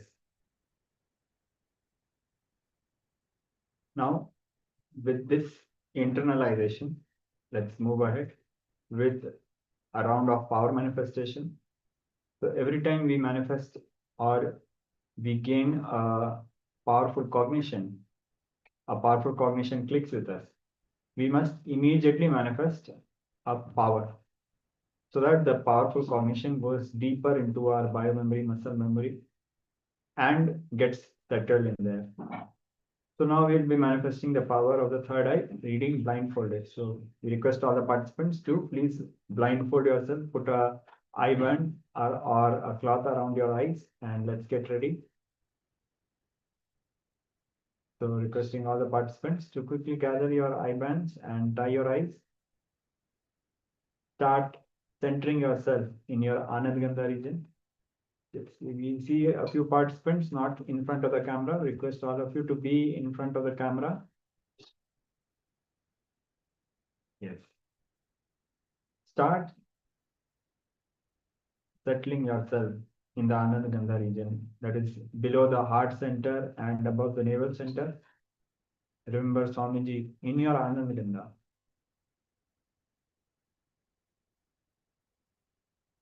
Remember the powerful cognitions which deeply resonate with your being. It can be as simple as when you had a breakthrough, when you felt like life doesn't care about you, and then when you received Master's love, you experienced the love of the entire cosmos. So whatever personal breakthrough you had, remember those moments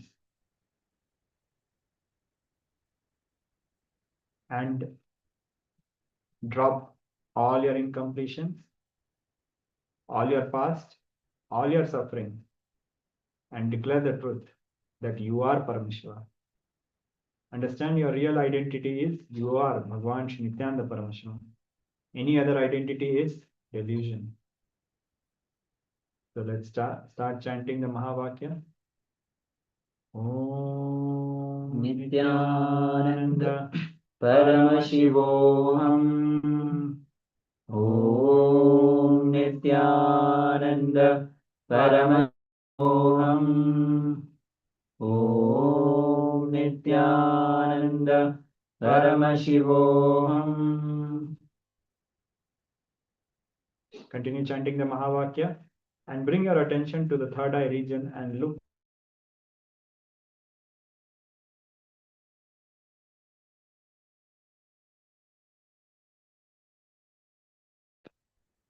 Continue chanting the Mahavakya, and as you look through the third eye, look as if you are looking at a flower. The image is now projected. Let's start.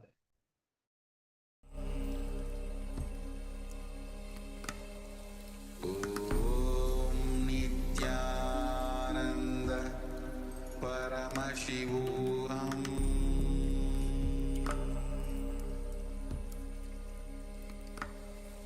Om Nithyananda Paramashivoham.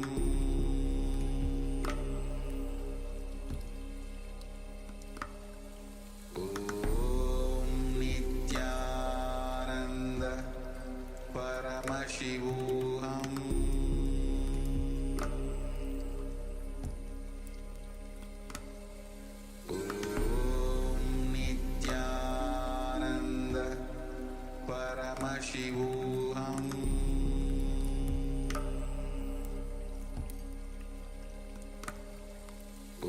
Om Nithyananda Paramashivoham.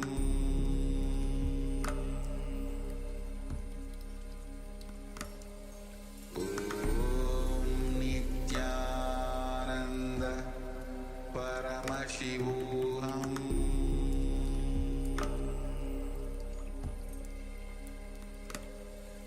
Om Nithyananda Paramashivoham.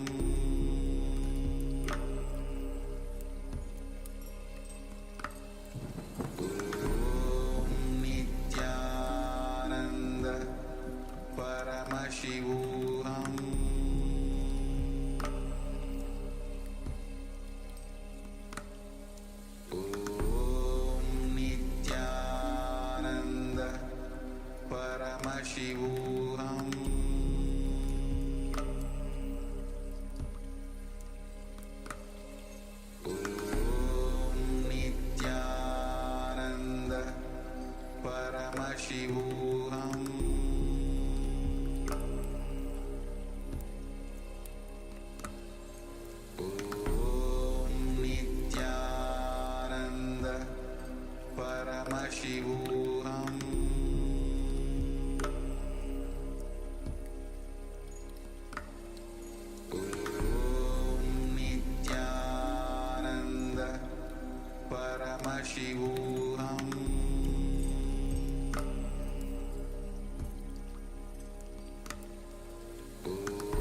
Paramashivoham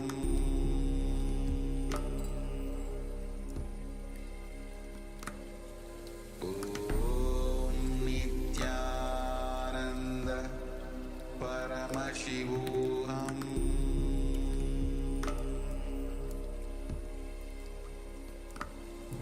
Om Nithyananda Paramashivoham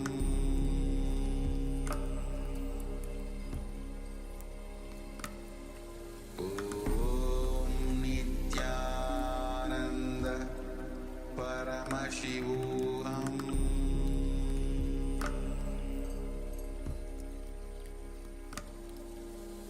Om Nithyananda Paramashivoham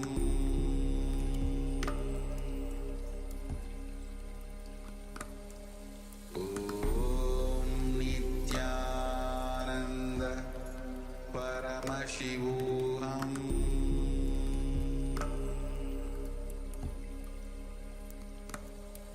Om Nithyananda Paramashivoham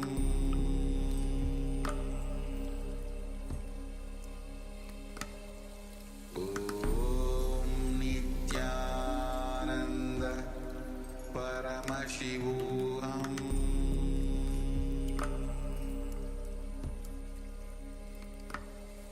Om Nithyananda Paramashivoham Om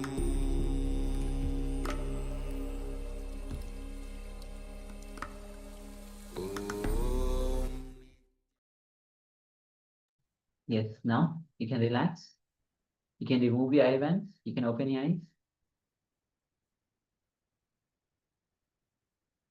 Yes, and just take a moment and let's start sharing what Paransha revealed to you from the space of oneness.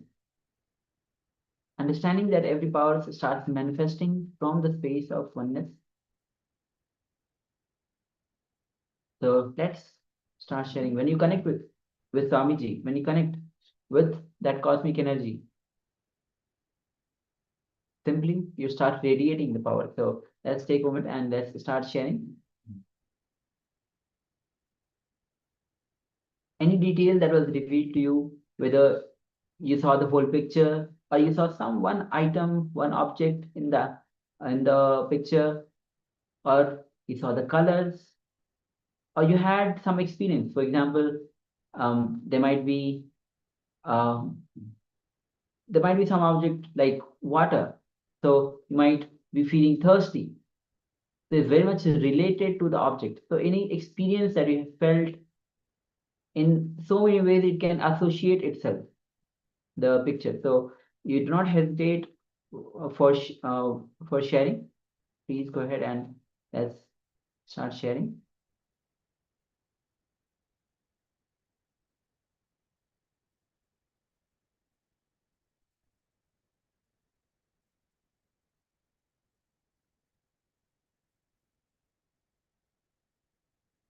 So please share all the aspects of what was revealed to you by Paramashiva.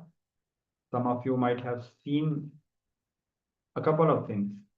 In that, whatever you saw, do not pick and choose. Share all the aspects of it.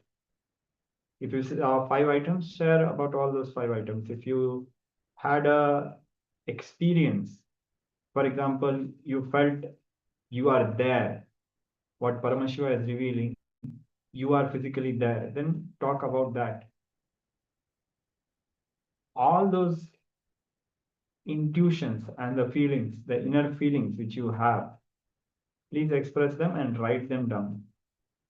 You'll be surprised how in multi-layer, in many dimensions, Paramashiva will be revealing the answer to you in a very unique way every time. All right. So if you're still sharing, continue to do so. Meanwhile, let's bring back the image once again on your screen. So yes, this is the image.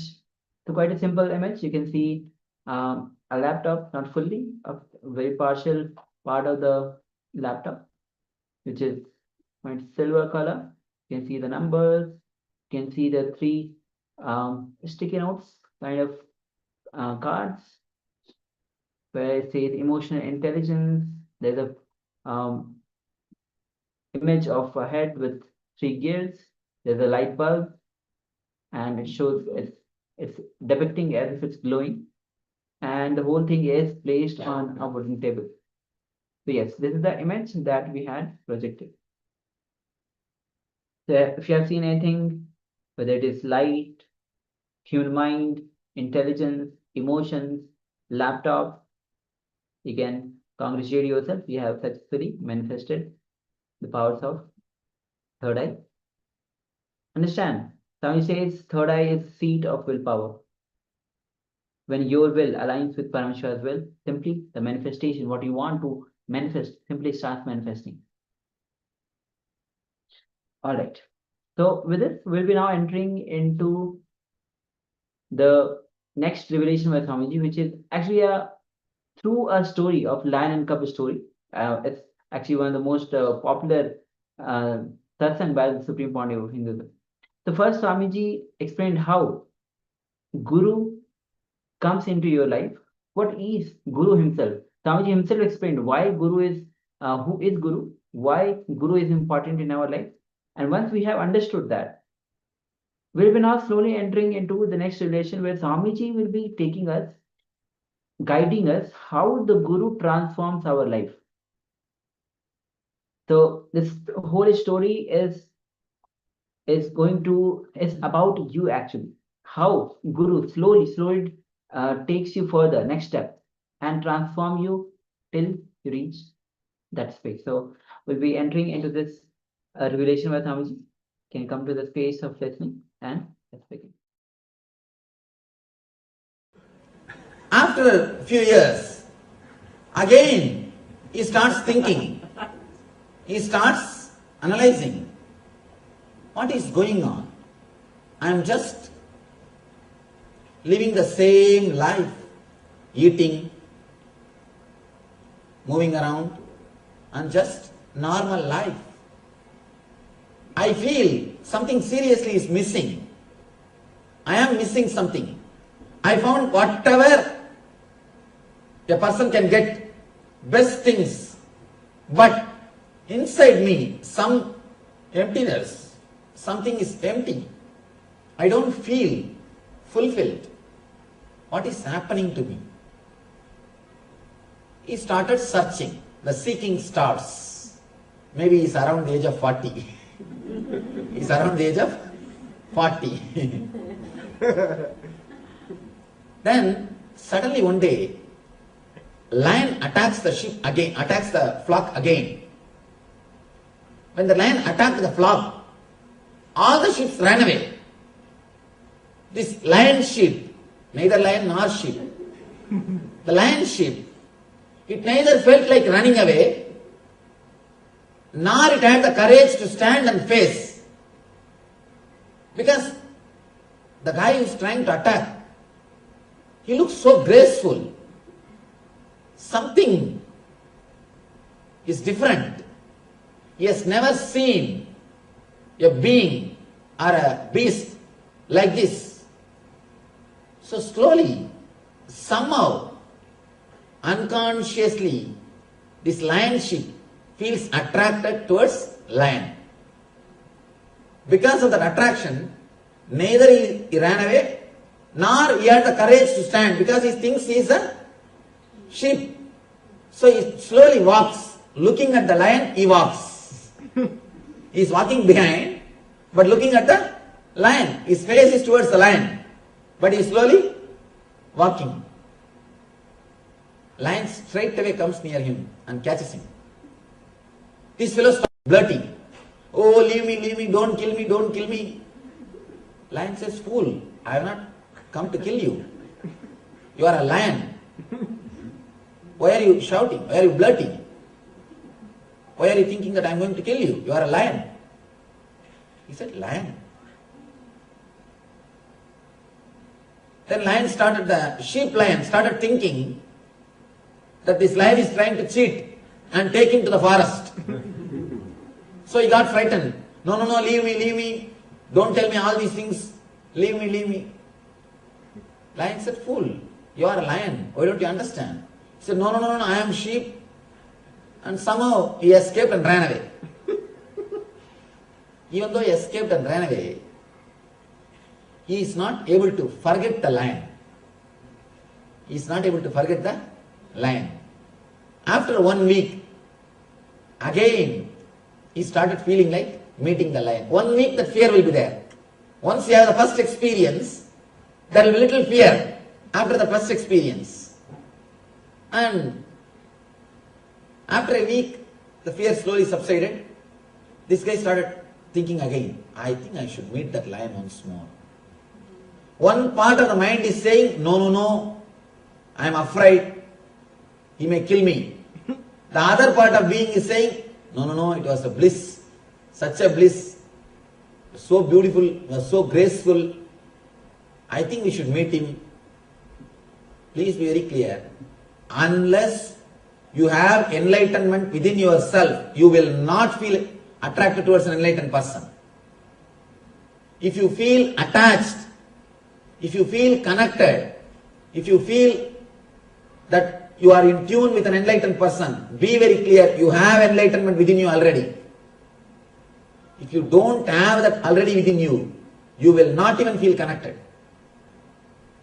If you have not grown, if you have not become mature to that level, you will not even feel connected. So there are millions of people in this city. Why only few hundred are sitting here? And not only that, there are thousands of people who have come and gone. Why only few hundred are sitting regularly? The moment you feel attracted towards this teaching, be very clear, the enlightenment which is in you has started expressing, started opening. That's the reason. The lion sheep, or sheep lion, feels or remembers the lion. Then it thinks, I think I should go and see the lion.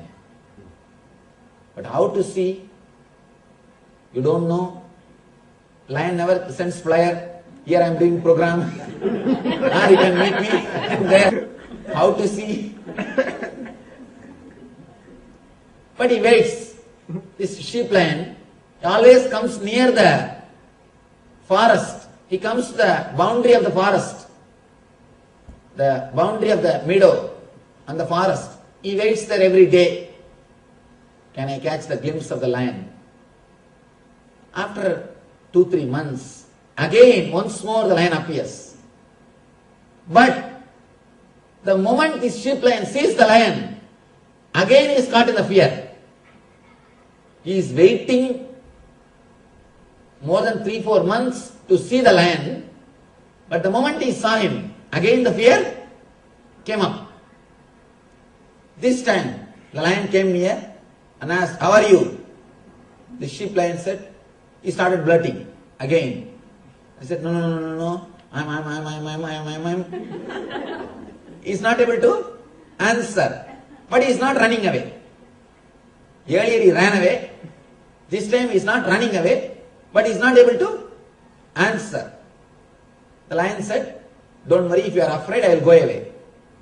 I am not going to kill you because you are a lion. I won't eat you. I can't eat you. So I won't kill you. And I have no use because of you. I have no use because of you. There is no need for me to be here if you are afraid.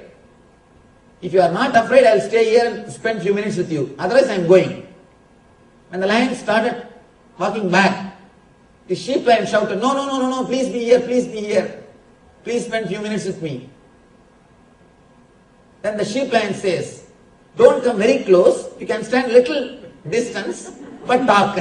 I want to spend some time with you, but not very close, at some distance. Please be there, at 10 feet distance. And I will stand here, but please spend some time with me. The sheep lion, neither he is able to forget the lion, nor he wants to go near. This is the next phase. Neither he is able to live near, nor he wants to escape. So around 10, 15 feet distance, he stands and talks.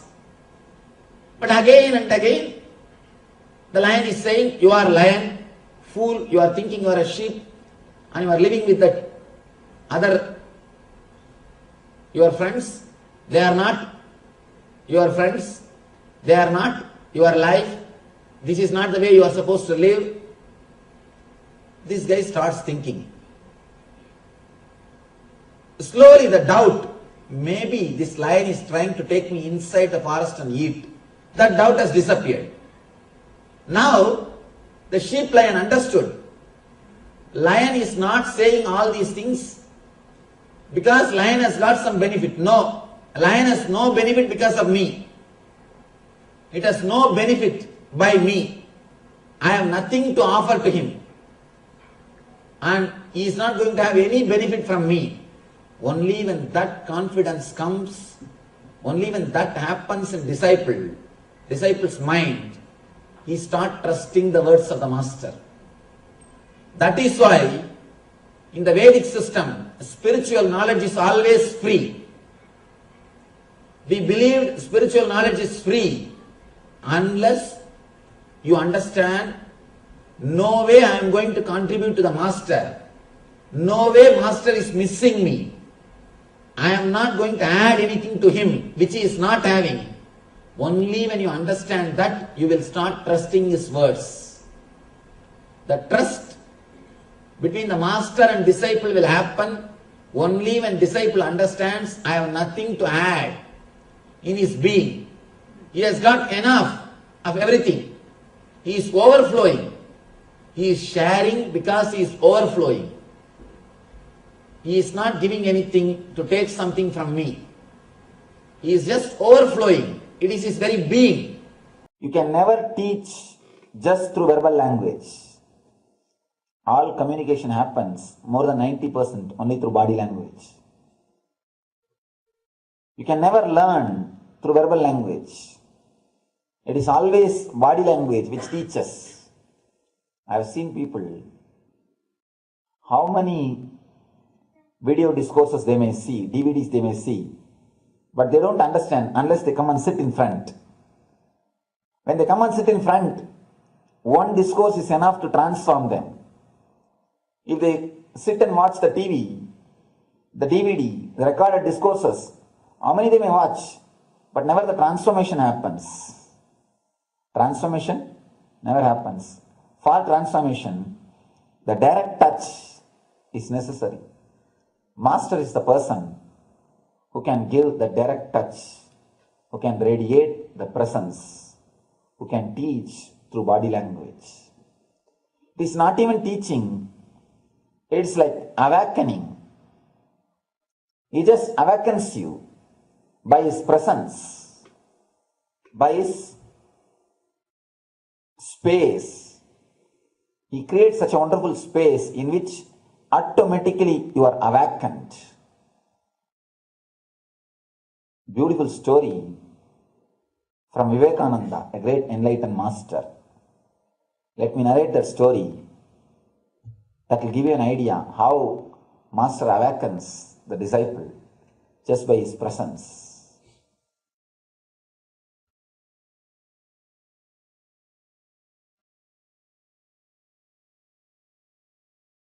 There was a lioness in a forest. It was pregnant, about to give birth. One day it was searching for food. It was going around the forest, trying to catch some animal. It saw the sheep of flock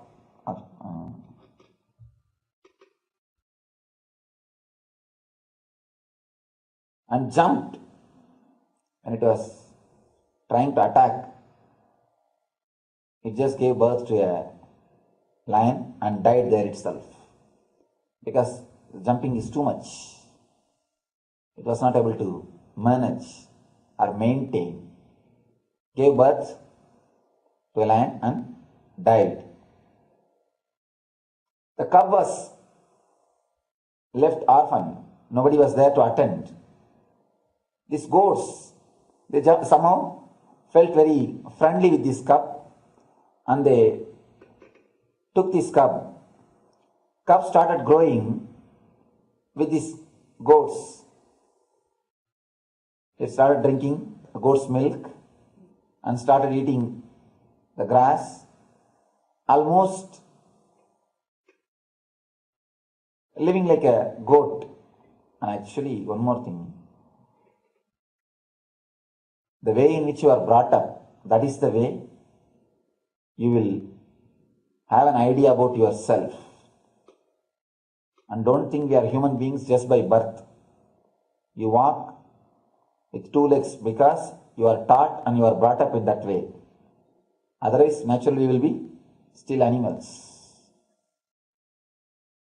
This cub was brought up just among the goats, and it really felt it is a goat.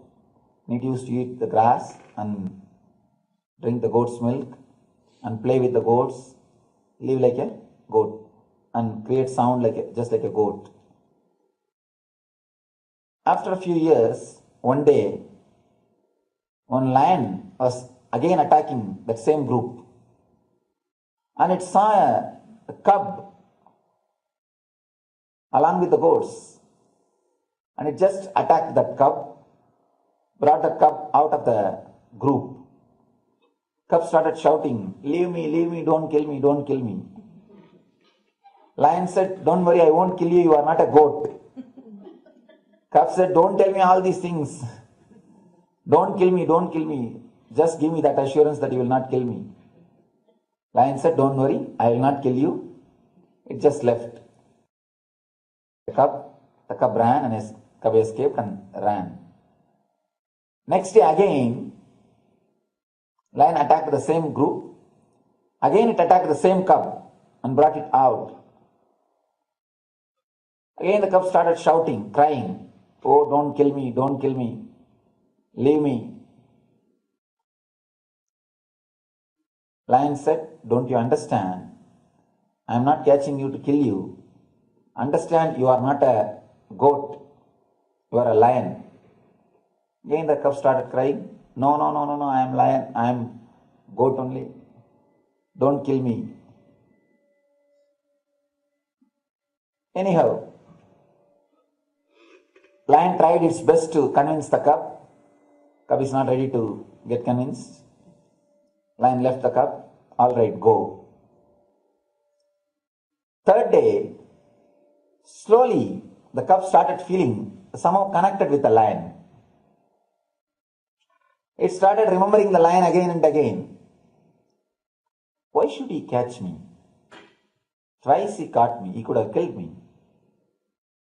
He's not killing, or he's not ready to eat me. Why he should again and again catch me? And again he's advising me I am a lion. Why should you do that? He started contemplating on the lion.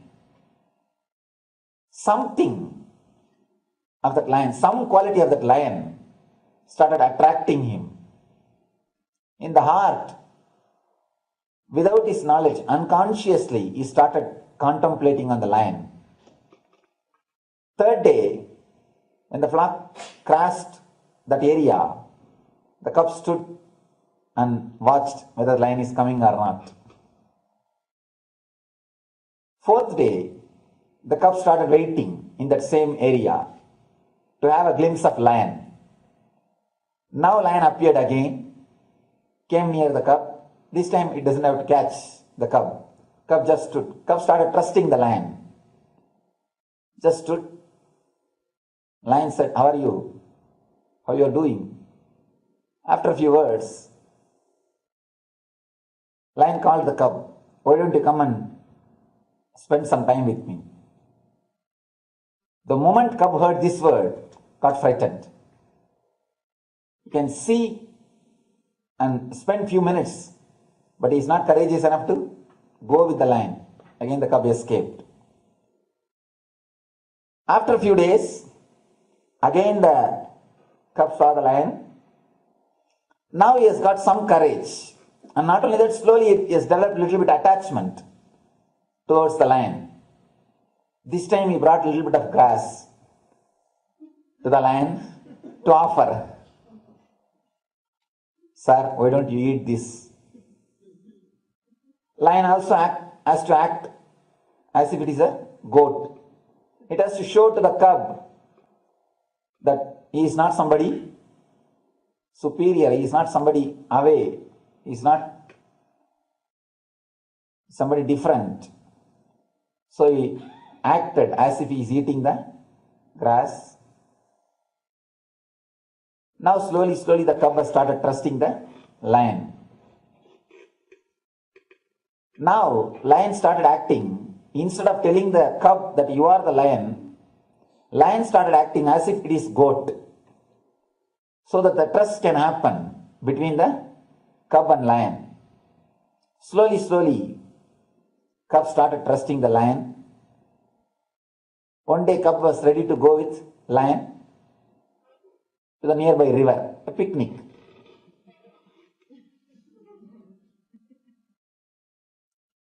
Lion took the cub, both of them went near the river. When they were standing near the water, suddenly lion grabbed the face of the cub, head of the cub, neck, and said, look at the river. Cub said, yes, I am seeing. What you are seeing? Cub said, our faces. Do you see my face? Yes. I am a lion. Yes. Do you see your face? Yes, I am seeing. You are also a lion. Again, the fear came up. Cub said, no, leave me. Started shouting. Now it is too much. The lion had little meat. It just took the meat, forcibly put inside the mouth of a cub. Cub slowly started chewing. The taste of the blood. When the cub started tasting the blood, slowly he started feeling, yes, I could eat the meat. I am not just a goat. If I am a goat, how can I eat the meat?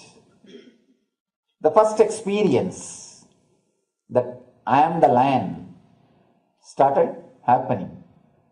Of course, again the cub is not ready to be convinced. After a few minutes, just out of the old habit, he vomited the meat. Again started shouting, no, don't try to brainwash me. Don't try to teach me.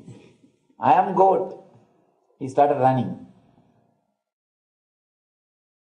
After a few days, again somehow lion managed. The cub brought him to the river. This time he decided he has to realize, he has to experience. This time when he brought the cub, it showed him very clearly, look at your face, look at my face in the river. Both are one and the same.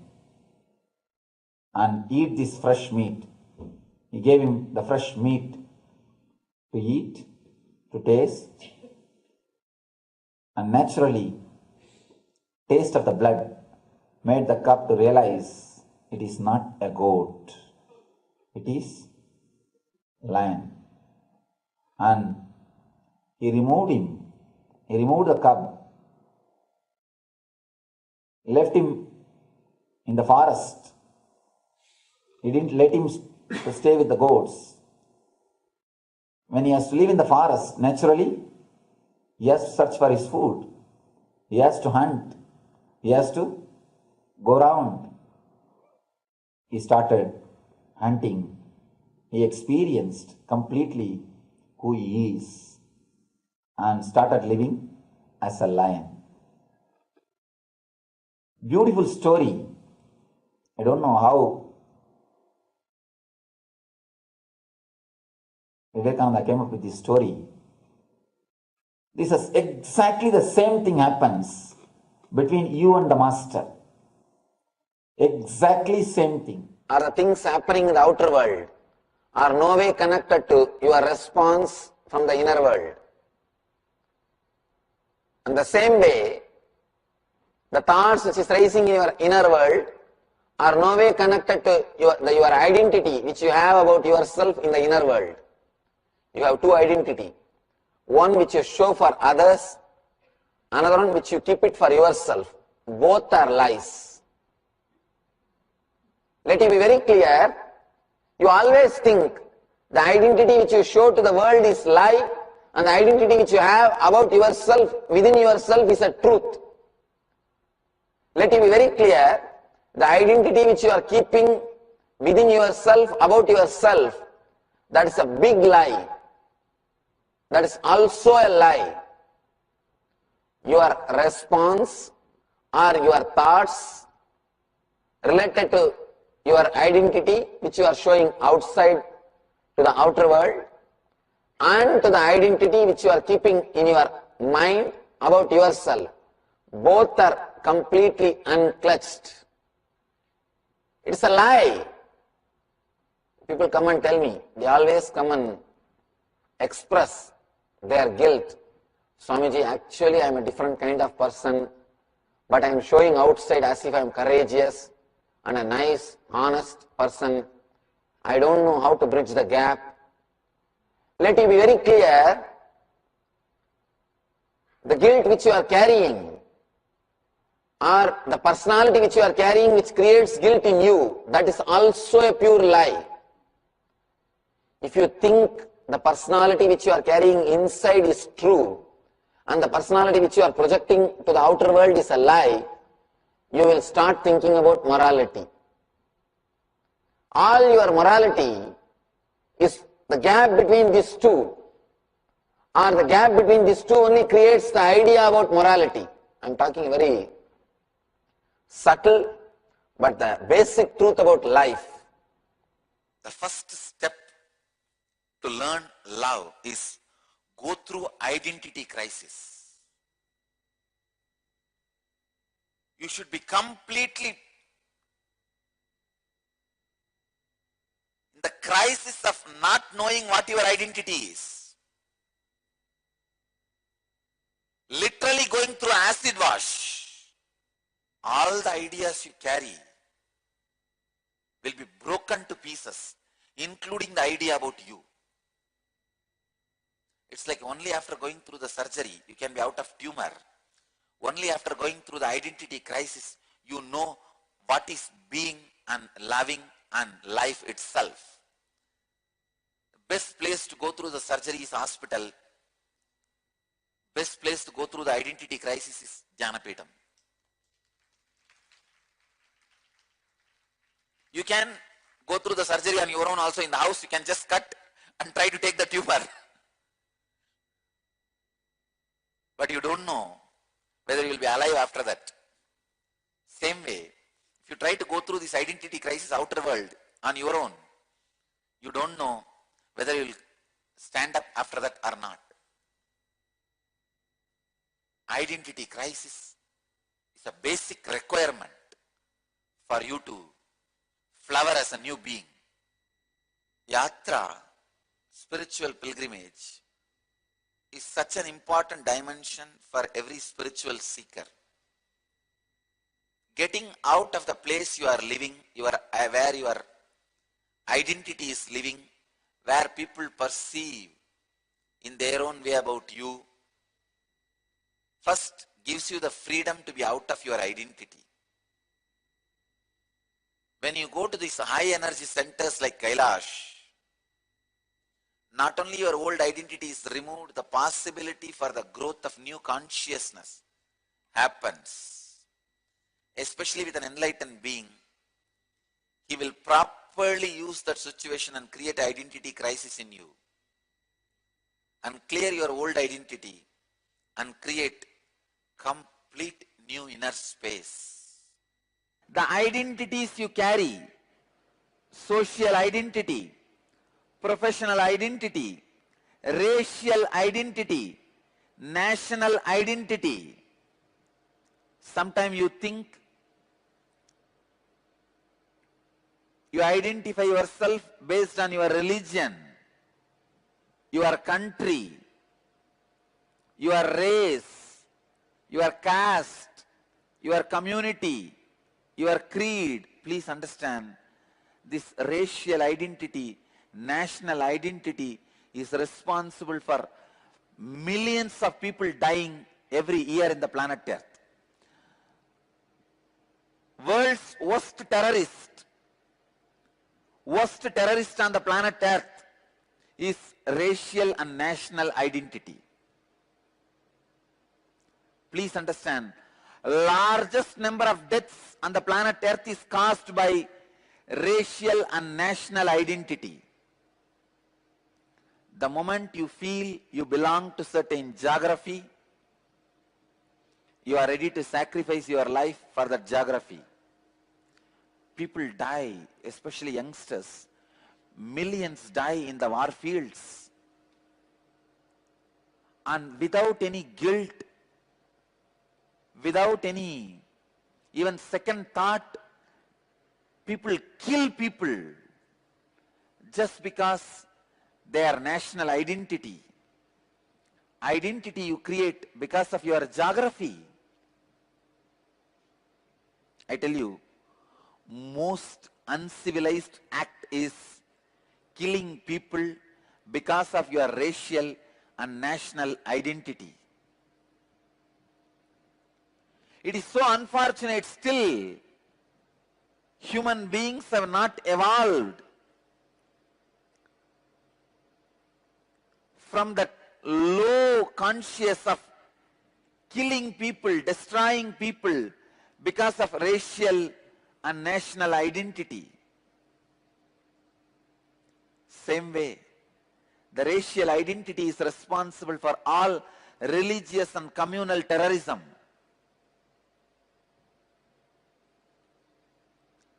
Unclutch from social, professional, racial, national identities, you will see so much of peace, joy,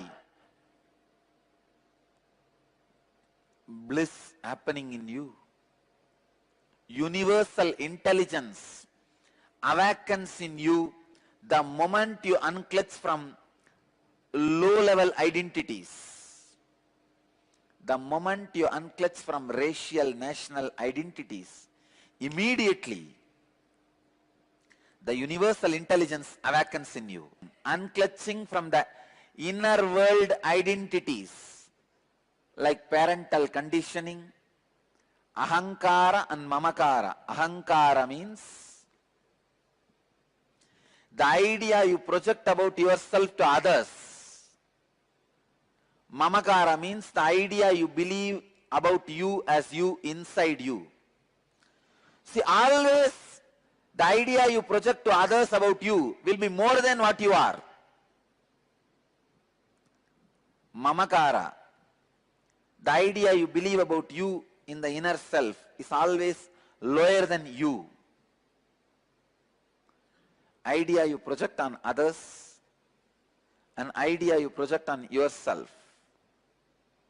This ahamkara and mamakara,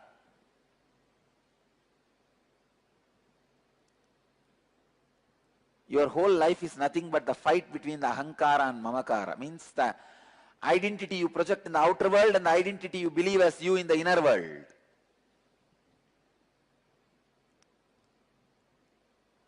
Unclutch from inner world identities, both the identities. Unclutch from the identity you project to the outer world, unclutch from the identity you believe as you in the inner world.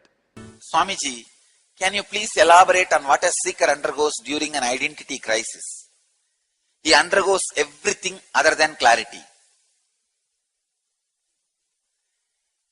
Anything negative above the sky and below the sky and under the earth, he goes through. How does one react to such a crisis? Usually, you react in a very foolish way. See, when you get disease, that is the time You need to have more trust and closeness to your doctor, obedience to your doctor. But because you got sick, you say, how dare, such a good doctor is for me. I have such a best family doctor. Still I have fallen sick. I don't trust him. I will not go to him. I will dump him. I will curse him. You escape from him. You don't trust him. You doubt him and you just completely move away from him. What will happen? Death. That is what usually people do when they have identity crisis. They say, what is the use of this great master incarnation in my life? All my life I was with him, I served him, I am his disciple, still he is not helping. You create your own theories, theologies and interpretations for my words. Suddenly, from your eyes, all my grace disappears. Till yesterday, what a grace, what a power, what an energy. Suddenly you say, he's not a handsome guy. And who wants to see him?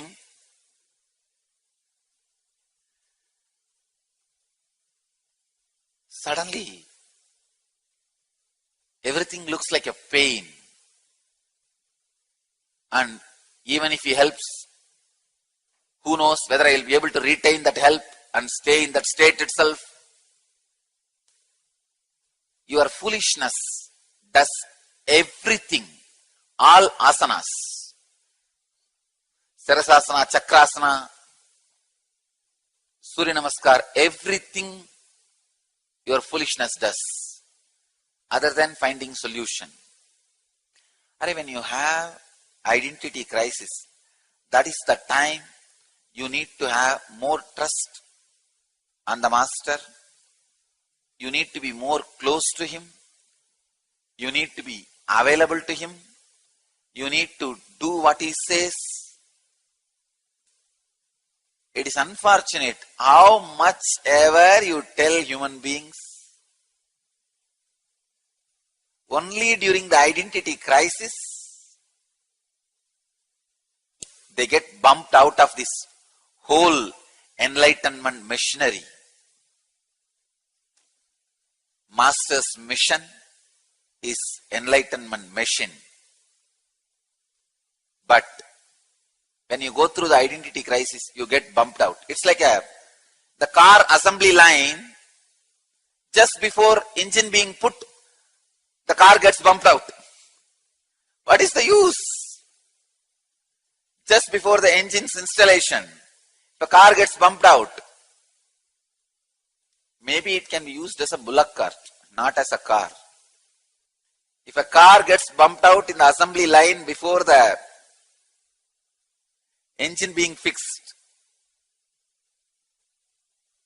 the only reason it can be used is, only way it can be used is as a bullock cart, not as a car.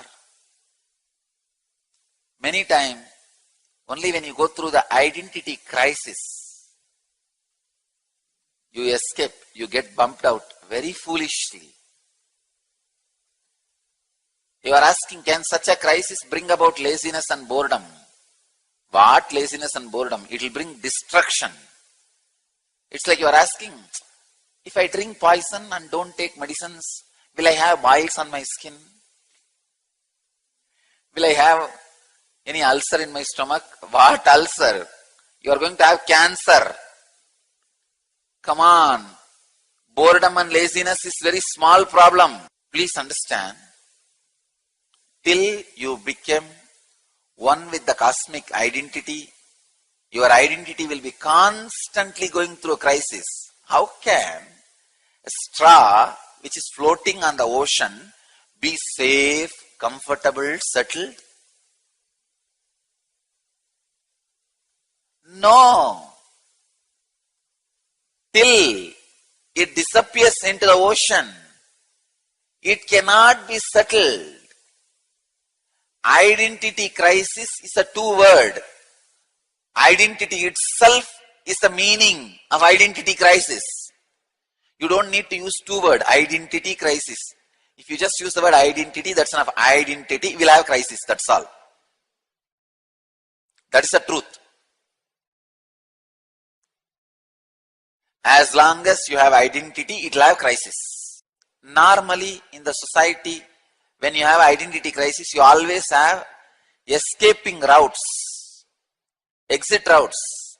TV, in TV itself 200 channel. Only in India 676 channels are there. Anyhow, hundreds of channels. If not, then pay-per-view, movies, on-demand shows and programs. If nothing is working, then internet. There is so much escape route, exit route is there for you. That is why you manage the identity crisis. Like, you don't allow yourself to be same spot, you just move, check, and try to relax. There also again a wave attacks you. And again, it's like a straw being pushed and pulled by the waves in the ocean.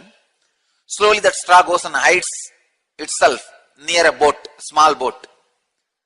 So for 5 minutes, no waves attacks the straw.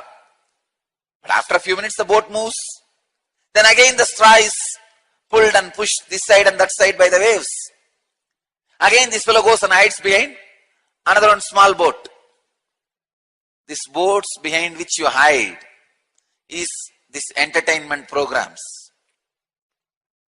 All the methods you use to change your mood, whether it is alcohol, smoking, TV, newspaper, knowing about others, peeping into others' bedroom. No, really. The sickness of peeping into others' bedroom, I don't know when human beings will lose that. You can peep into any number of people's bedroom and entertain yourself, engage yourself, but the identity crisis is not going to leave you. The moment that boat moves, again the waves are going to attack you. Till the straw disappears into the ocean, identity crisis is not going to be solved. In the heart of St. Kitts and Nevis, where the ocean meets the sky, a historic gathering is unfolding. The United Ancient Nations, a global forum where the world's first and ancient nations unite to share wisdom, confront challenges, and co-create solutions rooted in ancestral knowledge. The United Ancient Indigenous Enlightened Nations represents over 160 indigenous member nations and communities, advocating for more than 300 million people across all continents. Here, ancient wisdom meets modern action, fostering international cooperation, cultural preservation, and sustainable development through indigenous leadership. Beyond dialogue, the UAN experience nurtures the mind, body, and spirit. Sunrise meditation, yoga by the ocean, and cultural celebrations reconnect us to ourselves, each other, and the wisdom of the earth. In St. Kitts and Nevis, ancient traditions and vibrant cultures come alive. This is a space for learning, sharing, and taking action. Together, we address climate challenges, preserve cultures, and shape a sustainable future. The United Ancient Nations is where ancestral knowledge guides the world toward harmony, justice, and collective growth. Join the United Ancient Nations in St. Kitts and Nevis, where ancient wisdom meets a sustainable future. Together, we rise. Established since 2002 in the United States of America, the United Ancient Nations is an intergovernmental organization currently made up of 160+ members and indigenous nations. The UAN and its work are guided by the purposes and principles contained in its founding charter. The UAN is a manifestation of the profound connection amongst indigenous peoples across the world, including African, Andean, American, European, Caribbean, Oceanic, and Asian regions, rooted in shared wisdom, sustainable practices, and deep reverence for the earth. The United Ancient Nations serves as an international cultural and diplomatic organization focused on uniting indigenous cultures globally.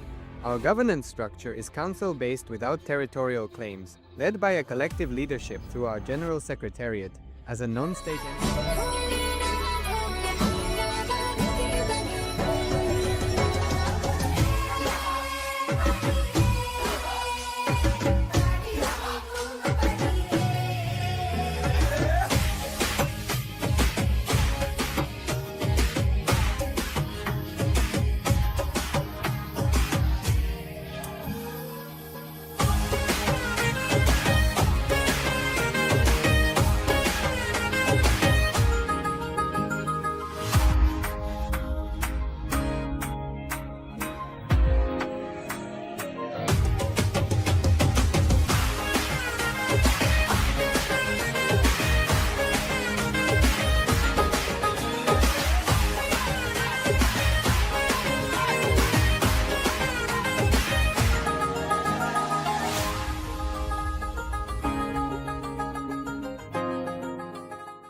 Established since 2002 in the United States of America, the United Ancient Nations is an intergovernmental organization currently made up of 160+ members and indigenous nations. The United Ancient Nations serves as an international cultural and diplomatic organization focused on uniting indigenous cultures globally. As a non-state entity with UN-style advocacy, we focus on several key areas: cultural and digital heritage preservation, indigenous diplomacy, revival of indigenous knowledge systems to solve humanity's problems, global peace, environmental preservation, health and wellness, sustained economic development, indigenous and cultural tourism.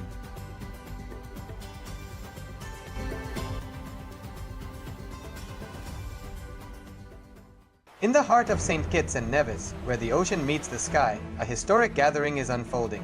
The United Ancient Nations, a global forum where the world's first and ancient nations unite to share wisdom, confront challenges, and co-create solutions rooted in ancestral knowledge. The United Ancient Indigenous Enlightened Nations represents over 160 indigenous member nations and communities, advocating for more than 300 million people across all continents. Here, ancient wisdom meets modern action, fostering international cooperation, cultural preservation, and sustainable development through indigenous leadership. Beyond dialogue, the UAN experience nurtures the mind, body, and spirit. Sunrise meditation, yoga by the ocean, and cultural celebrations reconnect us to ourselves, each other, and the wisdom of the earth. In St. Kitts and Nevis, ancient traditions and vibrant cultures come alive. This is a space for learning, sharing, and taking action. Together, we address climate challenges, preserve cultures, and shape a sustainable future. The United Ancient Nations is where ancestral knowledge guides the world toward harmony, justice, and collective growth. Join the United Ancient Nations in St. Kitts and Nevis, where ancient wisdom meets a sustainable future. Together, we rise. Established since 2002 in the United States of America, the United Ancient Nations is an intergovernmental organization currently made up of 160+ members and indigenous nations. The UAN and its work are guided by the purposes and Connecting with the divine with your eyes closed is meditation. Connecting with the divine with your eyes open is darshan. Come, let us all now move from meditation to darshan. Slowly, very slowly, please open your eyes. அருமருந்தே அண்ணாமலையோனே ஆனந்த நித்யனே அகருள் மாய்ப்பவனே சிறிதே சிந்தை இறங்கி கருதும் எக்கணத்திலும் M கண்முன்னே நீயாடிவ அழகு திருநடமிடும் எங்கள் அம்மையப்பனே பழகு தமிழில் உன்னை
as the ultimate manifestation of Paramashiva.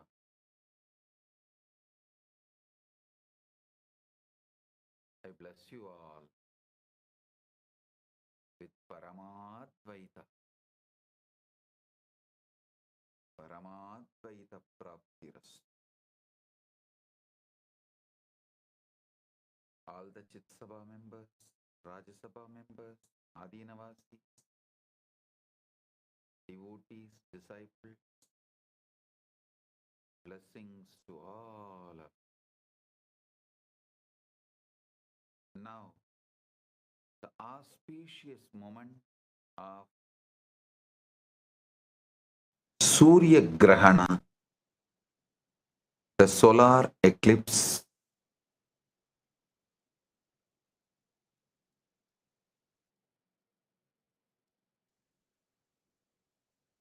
September 21st, 2025. Understand about solar eclipse. The Surya Sukta in Rig Veda elaborately explains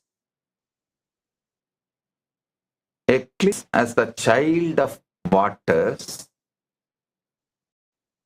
representing the cosmic cleansing process. The cosmic serpent Vritra temporarily swallows the sun, symbolizing the eternal battle between light and darkness. And the solar resurrection is representing the triumph of consciousness over ignorance. This is the traditional Vedic understanding about the solar eclipse. The Atharvana Veda explains that in Kala Sukta, eclipse as Mahakala, the great time destroyer and creator, the temporal dissolution where linear time merges with eternal time, and that the universe is inhaling and exhaling through the eclipse cycles, and this is a cosmic breathing. Say, in your breathing, there is a time where the inhaling stops, then exhaling starts. That stopping gap is a Nirvikalpa Samadhi, unclutched space. That is why all great traditions say, go along with your breathing, you will get enlightened. You will touch the Nirvikalpa Samadhi. If you go along with your breath, you will touch Nirvikalpa Samadhi.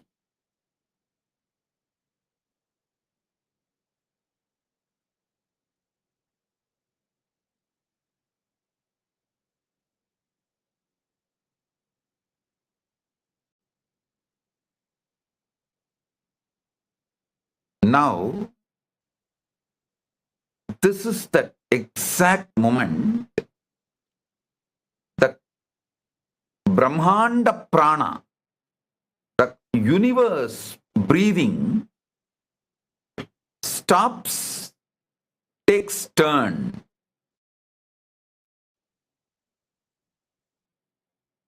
Listen, this is the most significant truth you need to know.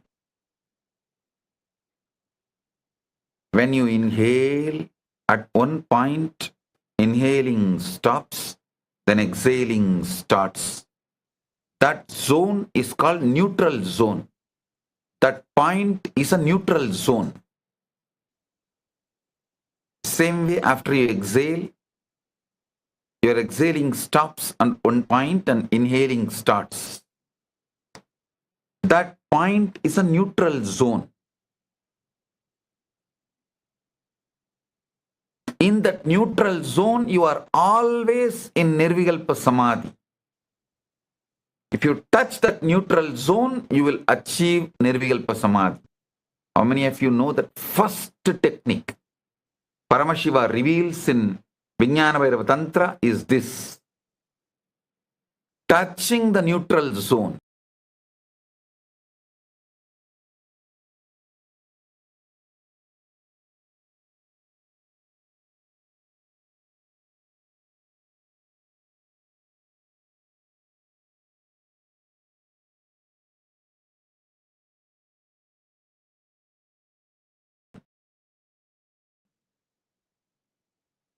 So now, the cosmos prana versus breathing's process touches the neutral zone, then understand all of us will automatically just sucked into the Nirvikalpa Samadhi.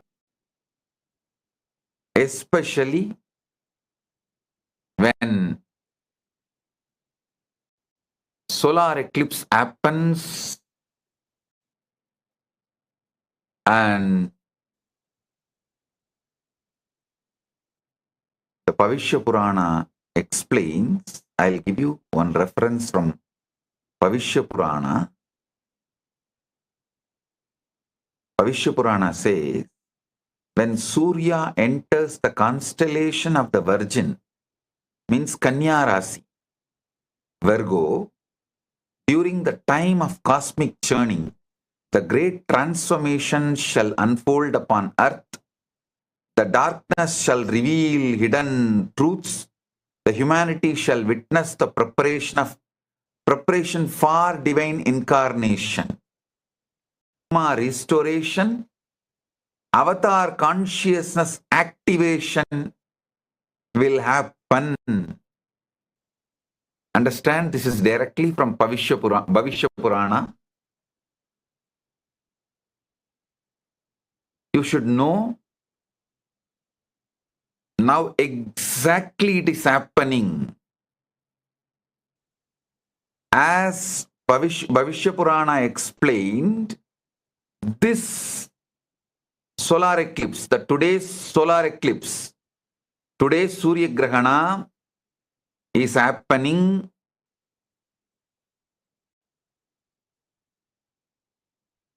when Surya enters the constellation of Virgin Kanya. Now it is happening exactly. This Surya Grahana, the constellation, the Surya is entering into Kanya Sea.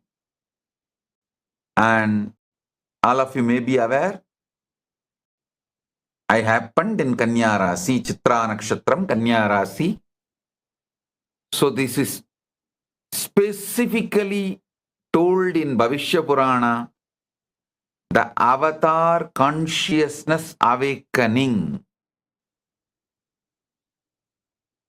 So understand, now the Satya Yuga is happening.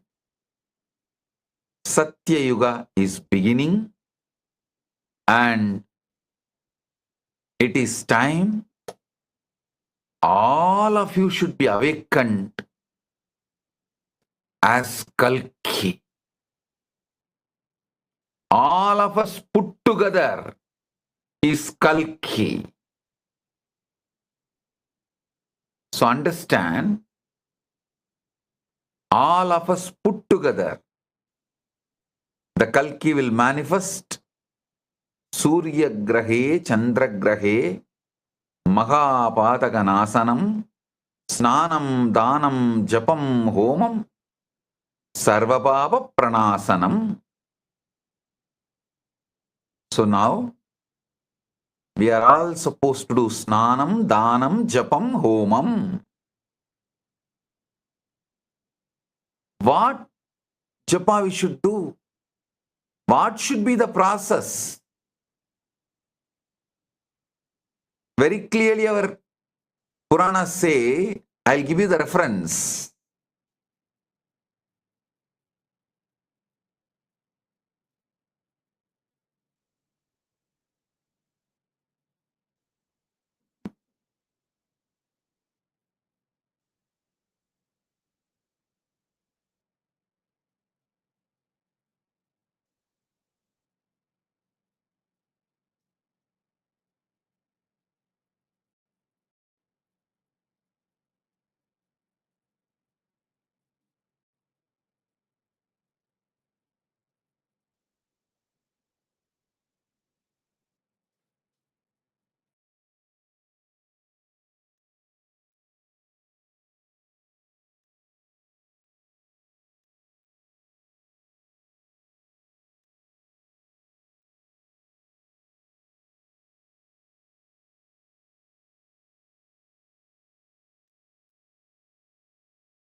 listen.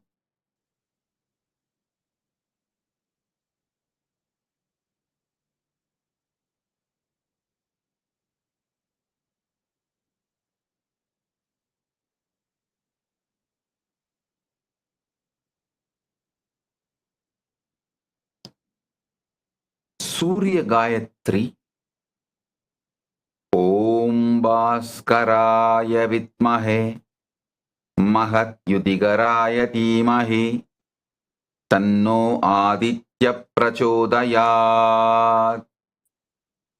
Rahu Bija Mantra. Om Brahm Brim Braum Sa Rahave Namaha. And Mahamrityunjaya. Trayambagam Yajamahe Sugandhim Pushtivardhanam Urvarugam Iva Bandhanan Mrityor Mukshi Yamamridadum.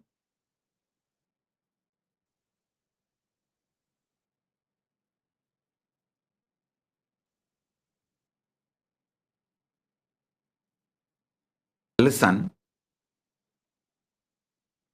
I'll explain some of these references I gave, the details.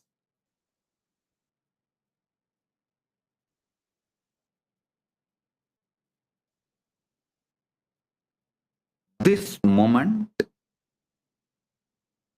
right now, the cosmos is experiencing the neutral zone.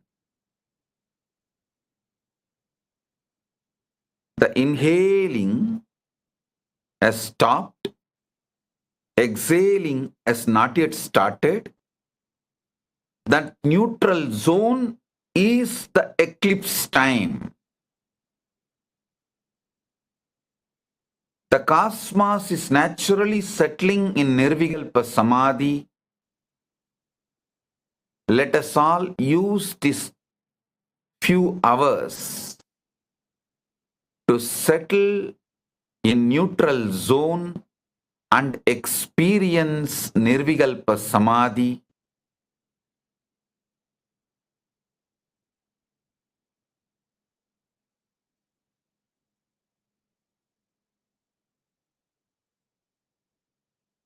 I'll also give you one reference from Upanishads. I have few references. Shastra Pramanas.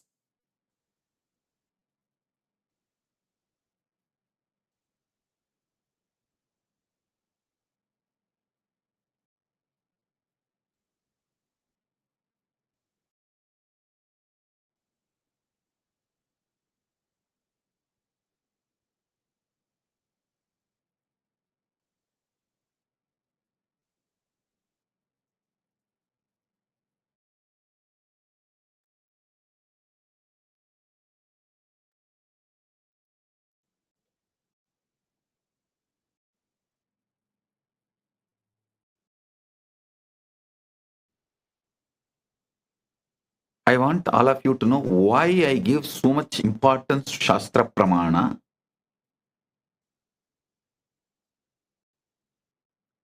If I speak only from my experience, you know you have to believe, but you can't believe. Many times you want to believe, but somehow deep down you can't believe fully.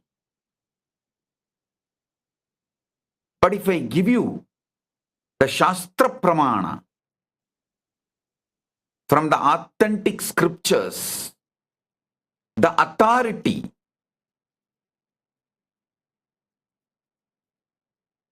for all the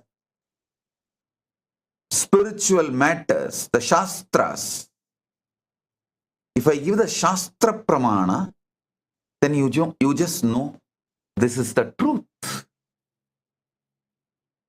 So, Chandogya Upanishad gives the spiritual truths about the solar eclipse in the 6th chapter, 14th canto, 2nd verse. As the sun appears to be swallowed yet remains eternal, so too the self appears bound yet remains forever free. And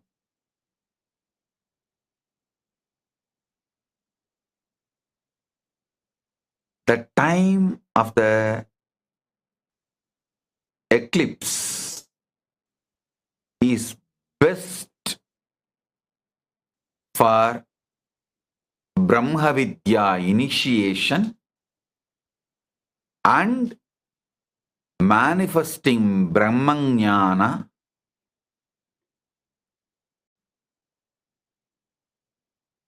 This is the best time for Brahma Vidya initiation and experiencing Nirvikalpa Samadhi and manifesting Brahmajnana. So best time to receive Mahavakya. I'll initiate all of you into Mahavakya. Sit straight. Take the Atmalinga and keep in your Ananda Gandha just below the heart, above the navel. Keep the Atmalinga.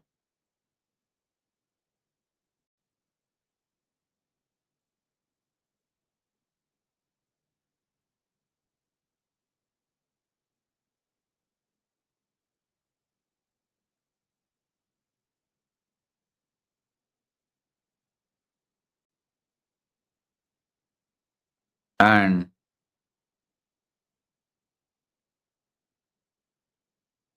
sit, eyes closed.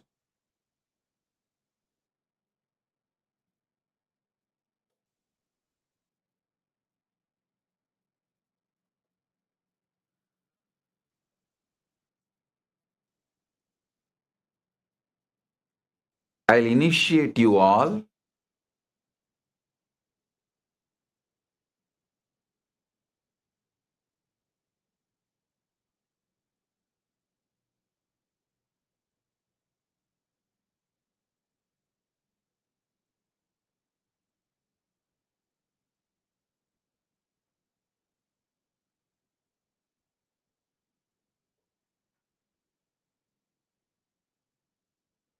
Sit straight. Close your eyes.